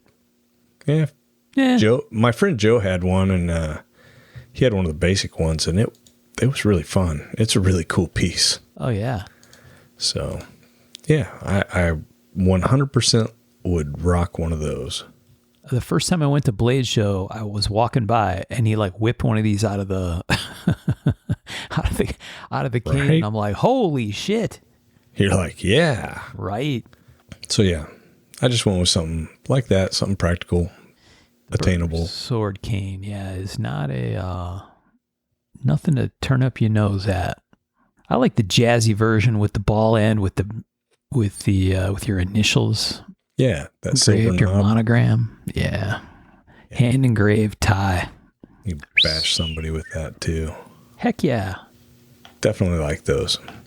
All right, that's I all. love the straightaway look, but speaking as a partial cripple, if you don't have like a T-handle or a hook handle, you will hate having your cane with you because Yeah. there are so many times that you got to use both hands, and Yeah. being able to hook that cane over the bend in your elbow is That makes so much sense. more convenient than trying to find somewhere to lean that son of a bitch. Yeah. There you go. From the man that knows. Makes sense. Unfortunately. Yeah. Yeah. But now, if I was laying my money down for it, it would be that straight-handled motherfucker because that's the business. Yeah. You could come up with a real cool, like, jawbone T-handle or something cool. I don't know. You could do something cool with that. Oh, dude. Well, I mean, you could do a T-handle that, in my world, it would be, you know, the wing-handled knives that were popular Yeah. multiple years back. You could do a handle that was kind of that wing motif that would look really cool. Oh, that would and look still be able to, you know, go into the crook of your arm. And Yep. Yep. So you know what John Graham would do, right? He put Stick it John- through a door? no, John Graham. He carried a cane at the end, right? Yep. And he put a folder clip on it. Oh, yeah. So he just like clip it on the inside of his pocket, right? Yeah. good call. Yep. It worked pretty good, I guess. Yeah. Smart man. Yeah. Well, cool. That's all I got. Sean? Burger Cane. All right. Let's see where to start here, man. I'm buckled in. All right. I'm going to send you guys 2 different pictures, and you tell me which maker you think I should talk about. Oh, dealer's choice. Choose Your Own Adventure podcast. Yeah. Mm-hmm. I like it. Listeners, press 1. Yes.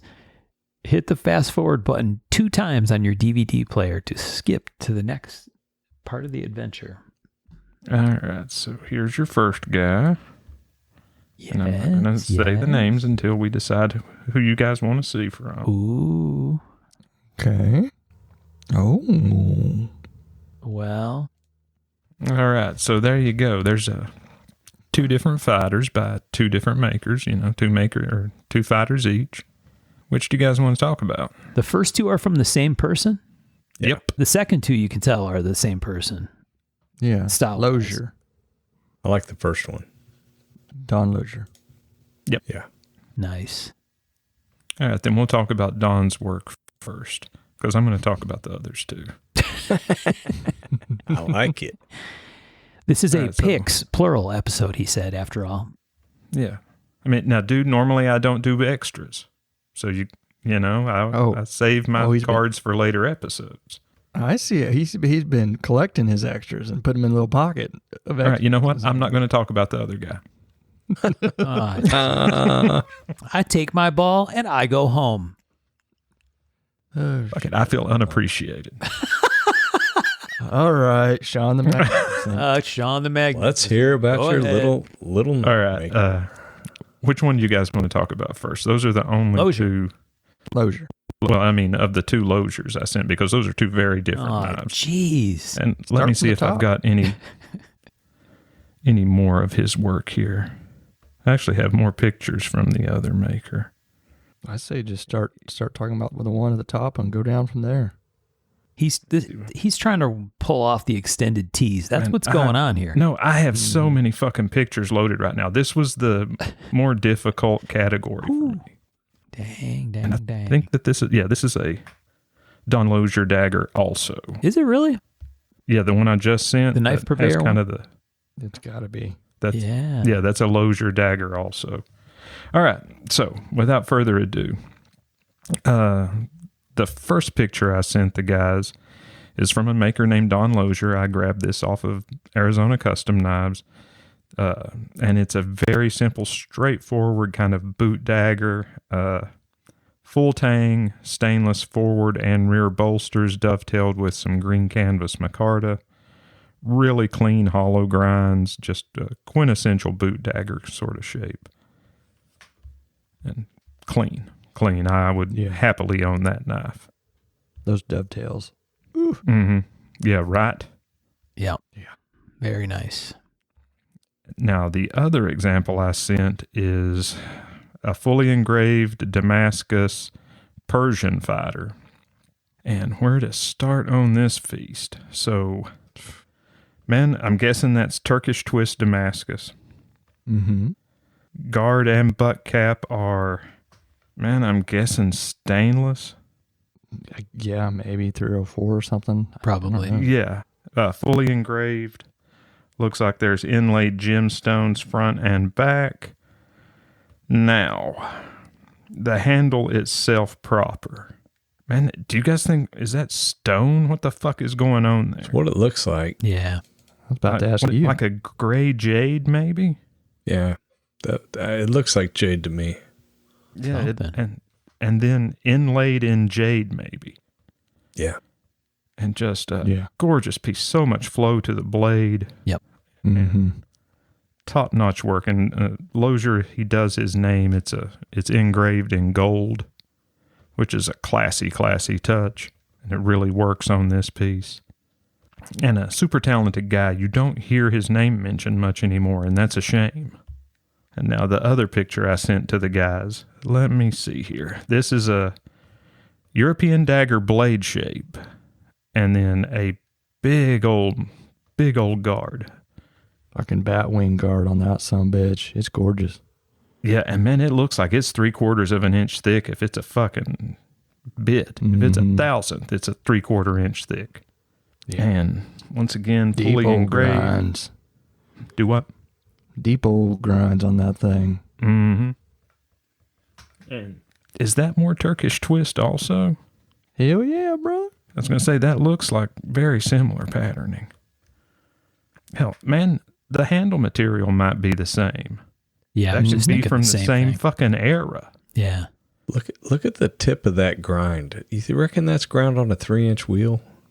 I mean, once again, casting a shadow, and that spine still has like a rounding to it almost. Right. Yeah, it's like needle point, and it's still got a ridge. Yeah. Jeez. Yeah, it Yeah, I didn't would look love like to thin stock. I mean, that's probably 1/4 inch maybe. Yeah. Yeah. Yeah, I would guess. Fucking Beautiful. gorgeous Man. piece right there. Yeah. Like, I didn't know you could do the gold inlay work in stone. I don't know. I really don't know Yeah, I what don't that either. is. I feel so fucking ignorant looking at this thing. Yeah. Like you said, it's curiously similar gray color to the other knife. That material, right? Whatever it is. Guys, talk about yourself. Give me a second just to see if I can find a modicum of info. Yeah. Yeah. What is that It's a- style of guard? Is that like a parrying dagger? Is that what that long, like hook kind of guard is all about? I don't know. I don't know what the proper name would be. It's more just like like- fantasy. Yeah. Yeah, it's like calling them big old bat wings because they look like, big bat wings coming down. Spanish Yeah, maybe that's what I'm thinking of, Tom. They're almost like thin Spanish horns or something. wire, but yeah, like the horns, like thin horns that come up that have that where they're alongside the blade for some short distance. Kind I of know like you the ain't gonna Corsada resharpen had. Yeah, you got to take that thing apart Yeah, to right. sharpen it. Yeah, right. You know, the Corsada had kind of those Yeah. Mm-hmm. Yeah. Spanish notch and all that jazz. Very cool pieces. Yeah. Anything goes. Okay, give me just a second. Let's see. Yeah, while we're here, I'm going to send you guys something that I Okay, came that's across. Jerry Rado's Turkish twist dammy. The guard is engraved nickel silver with 24 karat gold inlays, and the engravings by Julie Warinsky. Damn. No big deal. Yeah. Here, let me just send you guys a link to, this is on Knife Purveyor, and see if you can figure out anything from it. I'm already there. Nothing on the handle? Yeah, that is weird. Oh, it looks really dark in that picture. Almost like blue-purple color. Blued steel. Oh, wow. Blued steel scales. Okay, so that's the reason it looks gray is because it's in the light and it's polished out, so it's reflecting. Yep. Because when you get it, when you look at it, when it's sitting on its side, that's where it looks super dark blued. Yeah. Yeah, gorgeous. And yeah, dude, looking at it from the side, that blade stock's got to be 1/4 inch. Yeah. Yeah, it's thick. That's fucking rad. That guard is Yeah, one man. Piece for the chunky eyes. boy. Don Lozier. And the last name spelled Lozier if you guys want to hit that Google image. Old school big name. Mm-hmm. Yeah, and hold on. I didn't grab it. Let me see if I can find it again. There was this little, there it is, this little pair of daggers I want to send you guys a picture of. Shit, that's one big ass chunk of nickel silver, baby. That guard is all nickel silver. Yeah, no shit, right? All the German silver in Germany. Yeah, right. They don't have any anymore. Right. Awesome. And now look at this set that I'm sending pictures of. Oh, wow. Yeah, aren't those just like stupid clean? They are. Once Yeah. again, these are straightforward daggers, no guard. Dude, how are those ground? Really deep hollow grind. Yeah. I don't think. You Look at the think they're back. milled? How is that done? Yeah, I don't know. It does kind of look like it was maybe, dude, if I Do had not- to guess, No. that's a Ball and radius mill? mill. Yeah, it looks like it's milled. Yeah. Because I don't know how you could grind that. Yeah. I'm just a lot gonna of be shadow honest with right you. there. Mm-hmm. Yeah, you know what I mean by radius mill, where instead of having 90-degree shoulders, it's got, Yeah. shit, I've seen them in, the most common one I use is a 45-degree shoulder. Yeah. That is trippy. And these are great. I mean, forward and back bolster, fully engraved, gemstone set into the butt and the forward bolster, just super, super clean, classy work. Yeah. Yep. Gorgeous stuff. Yeah, gorgeous pearl. No pins in the pearl, so it's even cleaner than you can imagine.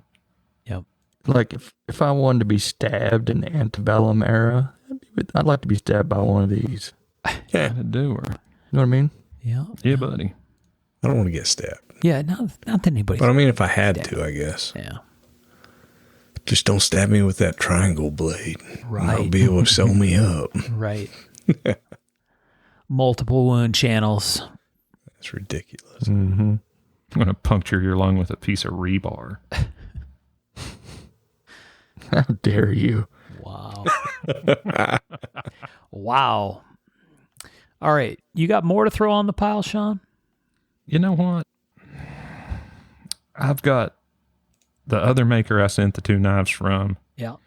and then a knife that we may have talked about, but then again, we may have not. Should I save them, or do you guys want to talk about them? I don't know. We got 2 more picks to go. What do you think? Let's talk about the dude here. All right. Get it out So I there. sent the Can't guys be teased. 2 pictures by a maker named Steve Licorice. Licorice. Likarich. How would you pronounce that? I don't know, but I like licorice. I think that's what we should do. I do too. Don't get me hungry. But here, let me send you guys a couple more pictures. I've got 1 or 2 more. The first one I sent the guys is a ringed fighter that Licorice is really known for. This was kind of his ballpark there for a little while. I remember seeing a few of these and thinking that it's as well done a ringed fighter as I've ever seen. Mm-hmm. Yeah, and a very Recurve, interesting handle back shape. edge, integral for upper guard, and just beautiful flow to it. Agree. And now let's see. I got more pictures to send your guys' way. I don't know if we talked about. This name is not ringing a bell, but we've talked about some knives that have that ring, very similar shape to that ringed fighter. Maybe that's just a style that was popular at one point in time. It The was. ring fighter was definitely a fad for a little bit. Yeah. Yeah. But I think he did them better than really anybody else out there. Yeah. Yeah, that whole grind area would just be not fun. Mm-mm. To match that grind to the curve, the radius of the ring, outside diameter of the ring. There's would be a bit no nuts. margin of error. No, and then having your bolster match that same curve. Yeah. That's a detail that would just, it could probably overlooked. It's Right. fucking crazy. All right, the second picture I sent the guys is of a really broad-bladed kind of quasi-Persian fighter with a bird's head grip, forward and rear bolsters. Such a flowing grind that there's a lack of a plunge. Yeah, he ran out of room. He was like, fuck this. How much of blade you going to use? All of it. Yeah, it looks so good there. It really does. Damn, man, it's a good-looking knife, right? Uh-huh. It's a very Persian-y flavored, kind of a recurved Persian vibe. Very cleanly done. And then now, man, if you guys go down, let's see, the next 3 pics I sent. Like that mother of pearl dude. Recurve, really nice back grind, file work. You can't ask for too much more. Once again, that plunge just matching the whole curve of the choil and the guard, and very well done. So if you look at the next one, I think this is the same thing as the Woots piece. That's got to be a titanium wrapped handle, and I'm wondering if the first one with the mother of pearl was also. It's got some abalone in there on the one you're talking about, the one with the pearl. And I mean, that definitely looks like anodized tie. But on the purveyor side I lifted the picture from, it specifically stated that there's abalone work in there also. Under the guard, like you think there's abalone, and then over Dude, top of that I don't is know. Damascus? I don't know like if that's if it was I don't see where it could be fit in there, but. No, I don't either. That looks like file work that's been anodized 2 different colors. Yeah, differentially anodized. Look at the point on that son of a bitch. Mm-hmm. I mean, that is needle, down to a needle point. Yeah. Holy smokes. Huh. That is stabby. All right, I'm trying to bring that back up and read you what they've got here. So on the one we're currently talking about, 5-inch blade length, 10 and an eighth overall, ATS 34, mother of pearl, bolster Damascus, condition near mint. I could have swore it said something. Okay, so that's, yeah, I guess it is just a titanium underlay there, because I'm not seeing anything about abalone. I don't know where the hell I picked that idea up at. Yeah, I think it's a titanium wrapped tang is what it looks like. Yeah, it's got to be. Yep. And a feast for the eyes. And now for that third picture, disregard it, because that was somebody else I was going to talk about. Ah. That's a Sam Larkin piece, and I thought that was a Oh, that is cool. little bit out of the box for a Larkin piece, and in the most delightful tactical way. Right. Which, while I'm thinking about it, have we talked about the Sam Larkin Hobbit fighter? No, You guys know he did one, right? I didn't know that. Yeah, hold on just a second. I know I've got a picture of that because that's one I was thinking about talking about. Feast your eyes on that. Well, I'll be damned. Yeah. Yeah, that's real cool. All the hallmarks of a Larkin knife with a Hobbit warrior blade. I mean, damn, that's a good looking knife. Weirdly, it works. Yeah, if you would have told me, I'd be like, nah. But I'm looking at it and I'm like, yeah. Oh, dude, it fucks hard. Mm-hmm. And for you guys wondering, this one is on Arizona. It's already sold, but it's on Arizona. If you find Samuel Lurkin, Lurquin, you'll be able to view it, and all of his other work. All of his other stuff is fucking awesome too. He makes just killer fighters and bowies and. Very cool pics. Yep. That's what I got. Like I said, dump them on the floor and we'll have a look at them. Nice. Nice. I'm going to have a hell of a visual companion to go with this. Mm-hmm. You definitely are. All right. No, Michael's up. Michael's up. Yeah. What am I doing? I'm trying to jump the line. So I went back to a 1990 Blade magazine for this one. And then once I was doing it, I realized I've never said it out loud before. The Searles buoy. Searles. Searle or Searles? Which you guys think it is? I always pronounced it Searles. All right. I'm going with Searles then. If we're talking fighters, I think it's hard not to talk about this knife. Yeah. And this piece is very fucking cool because this is an actual made by Daniel Searles with this guy's freaking name engraved on this Tushin plate. And so this story in the Blade magazine and with the picture I just sent you guys, Searles was a man in Baton Rouge, and this young lad, this Henderson, he had come from Ireland. Come over here, he was a great businessman, and he actually fought in the Battle of New Orleans, and I guess Searles had too. And then later on, he commissioned him to make him his own freaking Searles fighting buoy, which is fucking rad as shit. And at the moment that this 1990, the great grandson of the original owner was who had it at that point. Now where it's at now, I don't know. But I thought that was just such a cool ass story. And if we're gonna talk fighters, that's a bitchin' fighter to talk about. Mm-hmm. And for that time period, I mean, look at the checkering on the handle, I don't know, just so well done. Oh, it definitely work also. Yeah. Oh, hell yeah. That big swedge that's deep and thin. Right. Mm-hmm. A little bit of recurve. Yeah. It's amazing how, I don't know, I get down to New Orleans again for the next Noki show. I'm going to have to do some visiting, some of the spots I talk about here. Yeah, for sure.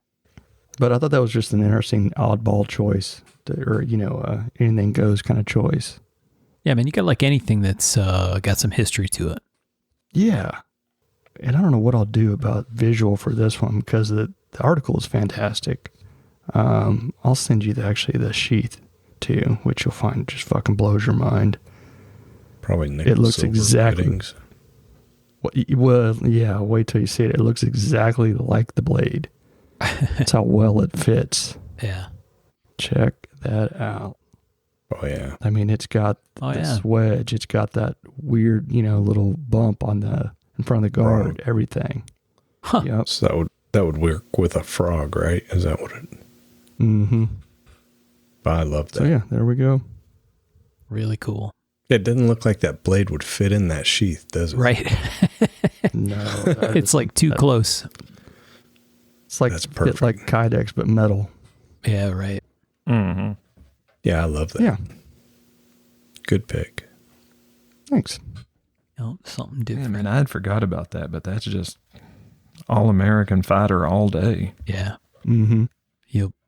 All right. Well, I am surprised Tom didn't pick something like this, knowing his pattern of axes. So this, my anything goes category, it's actually just the head of a battle axe. Mm-hmm. Late 1500s Italy. This is at the Cleveland Museum of Art, and it's got that CSI enhanced thing. The picture just like zooms infinitely, it seems. Dude, it just kept going. Yes. Yeah. And this has very Virgil England style spike.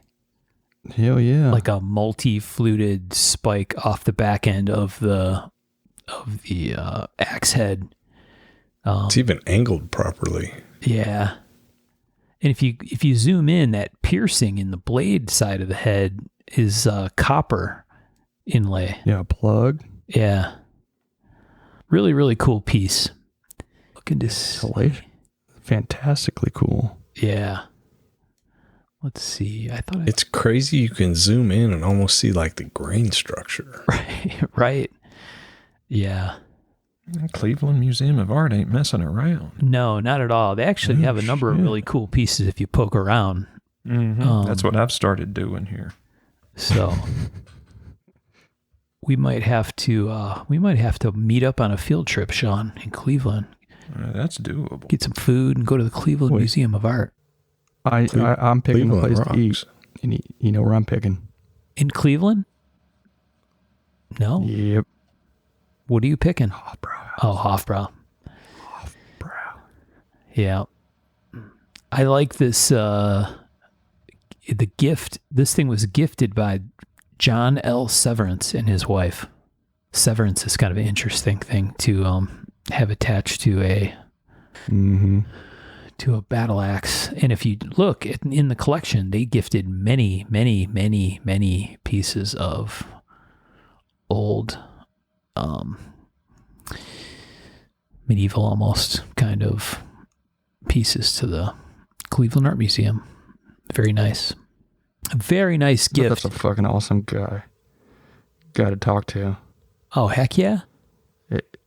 If he's still around, man, I bet he has some stories, and I bet he's fucking very knowledgeable. No doubt.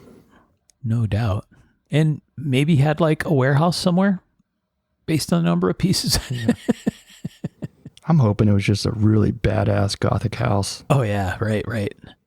Yeah, that would be cool. So, yeah, that's when I saw that that it was a historic piece. I'm like, oh, okay. I know where some of these pieces are that we have talked about on the show before, where they got some inspiration, right? Because we've seen shapes much like this and a spike like that before. Maybe even in some Frazetta stuff, Sean, that back spike like that.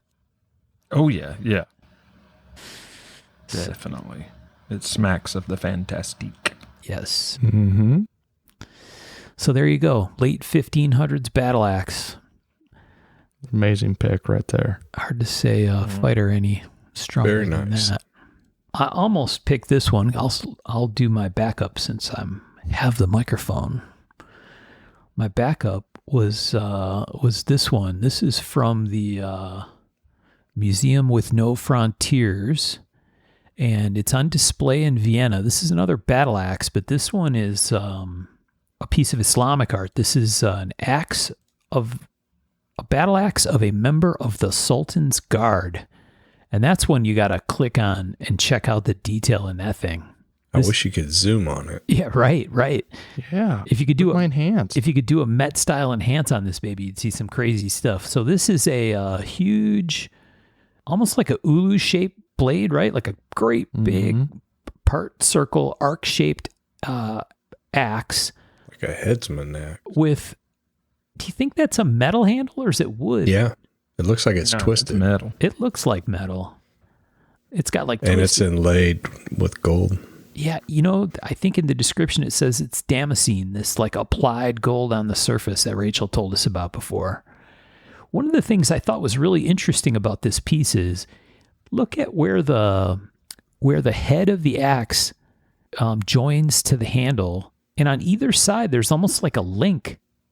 Mm-hmm. Is that somehow holding that together? I don't think so, because it's before you get to the joint between the two. I think it's literally supposed to look like hinges of a gate. Like I think the piercing's supposed to look like a gate, and maybe these were like you said, the gate. Yeah, you might be right. So yeah, it's I don't know how big this actually is. Let's see, width 20 centimeters, so it's pretty big. Not 10 inches, but 8 or 9. And then some heavily pierced area in a circle in the center of the blade. Yeah. Iron, gold, damascene, and heat blued. That bottom edge part.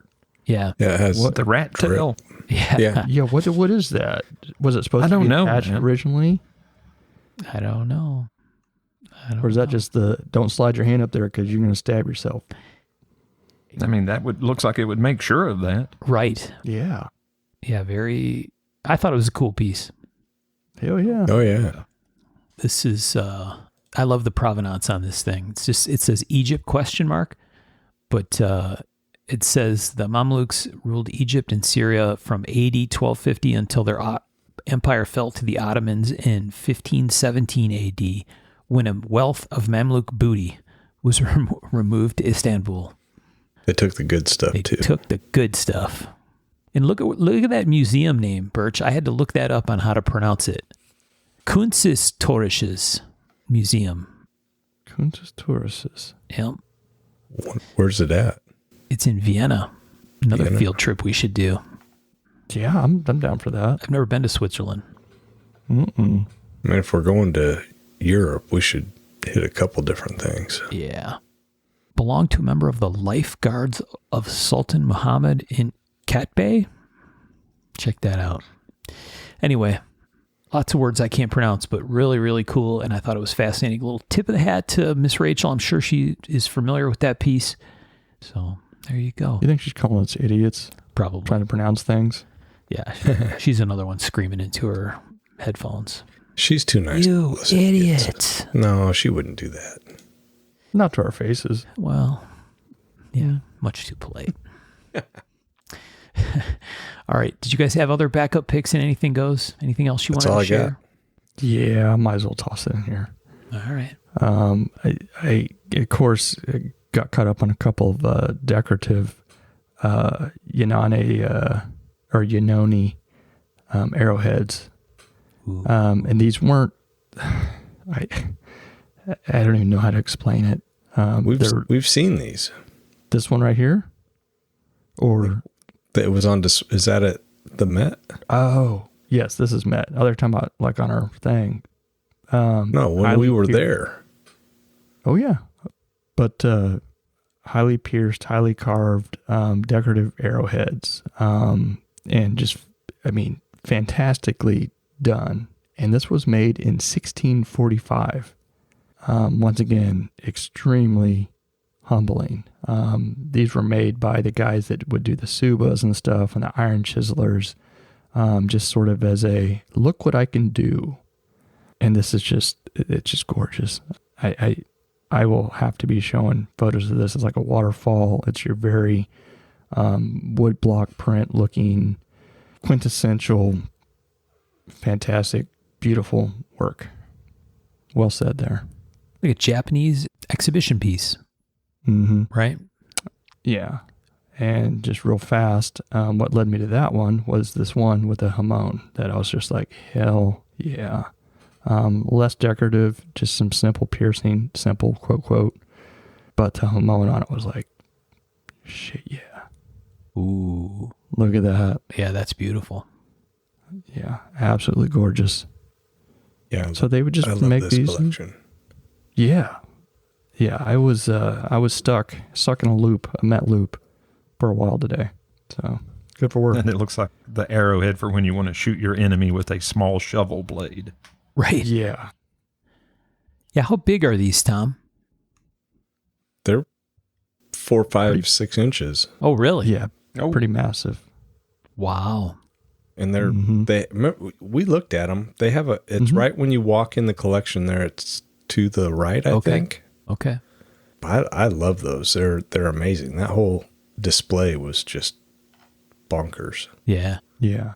A field trip to the Met is definitely, and luckily that Arms and Armory is not. It's right up front, and not a lot of kids run around in that one. All the time you want to spend in there, we can Oh, yeah. spend. Good. Our group visit was kind of a whirlwind thing. At least it felt like it. Yeah. Well- we didn't have a ton of time. And if it's Right. your first time, I've been there 3 or 4 times. So first time, yeah, it's way overwhelming. Right. A lot to take in. When I went with the family, they weren't as excited about the Arms and Armory. Ah. And I was like, let's go see all the great paintings. I'm like, but Right. okay. Yeah. All right. Leave Dad here in all this metal nonsense, and we'll go look at the cool stuff. Yeah. Oh, Van Gogh. Text us when you're ready to cough it up at the snack bar, Pop. Mm-hmm. I love that museum. Great I do spot. too. It's a great spot. All right, boys. Cool. We got Good anything picks, else we everyone. want to hit? The bed. Yeah. Need to do that. I think everybody got a little bit wore out. So, episode 150, Fighters Part 2. Feels like we could make Fighters Part 11 if we really wanted to. There's so much to talk about. We won't. Well, we might make a 3 later down the line somewhere. Sure. But just maybe not worse. Not next. Not Give next. you guys a break. Yeah. People can only take so much picks. Mm-hmm. Thanks, everybody, for listening. Thanks to our friends on Patreon. Thanks to our long-running supporters at Giant Mouse in Arizona. Arizona's been around with us for a minute now. So thanks to all of you for your help and for sticking with us and keeping things moving. We need to get an interview teed up here. So we got a couple things we're working on. So stay tuned, and we'll talk to you next time. Yeah. Thanks, all. Be good. Thanks, folks. Appreciate y'all.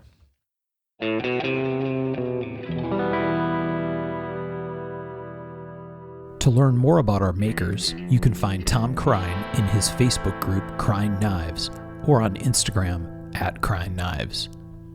For Michael Birch, check birchtreeblades.com, Facebook group Birch Tree Blade Works, or Michael's Instagram @BirchtreeBlades. For my own projects, I'm on the web at raygundivision.com or check my personal Instagram @msteiner. For those interested in photos, references from the show, or discussion about the show itself, you can always find us on the web at markofthemaker.com, in a Facebook group called Mark of the Maker, or on our Instagram @markofthemaker. Last but not least, credit for the ultra cool and haunting background music we use for the show. This is a piece called Noir Guitar by Stevie's Amp Shack, found at the Free Music Archive and licensed under Creative Commons CC BY 4.0. And as always, thanks for listening.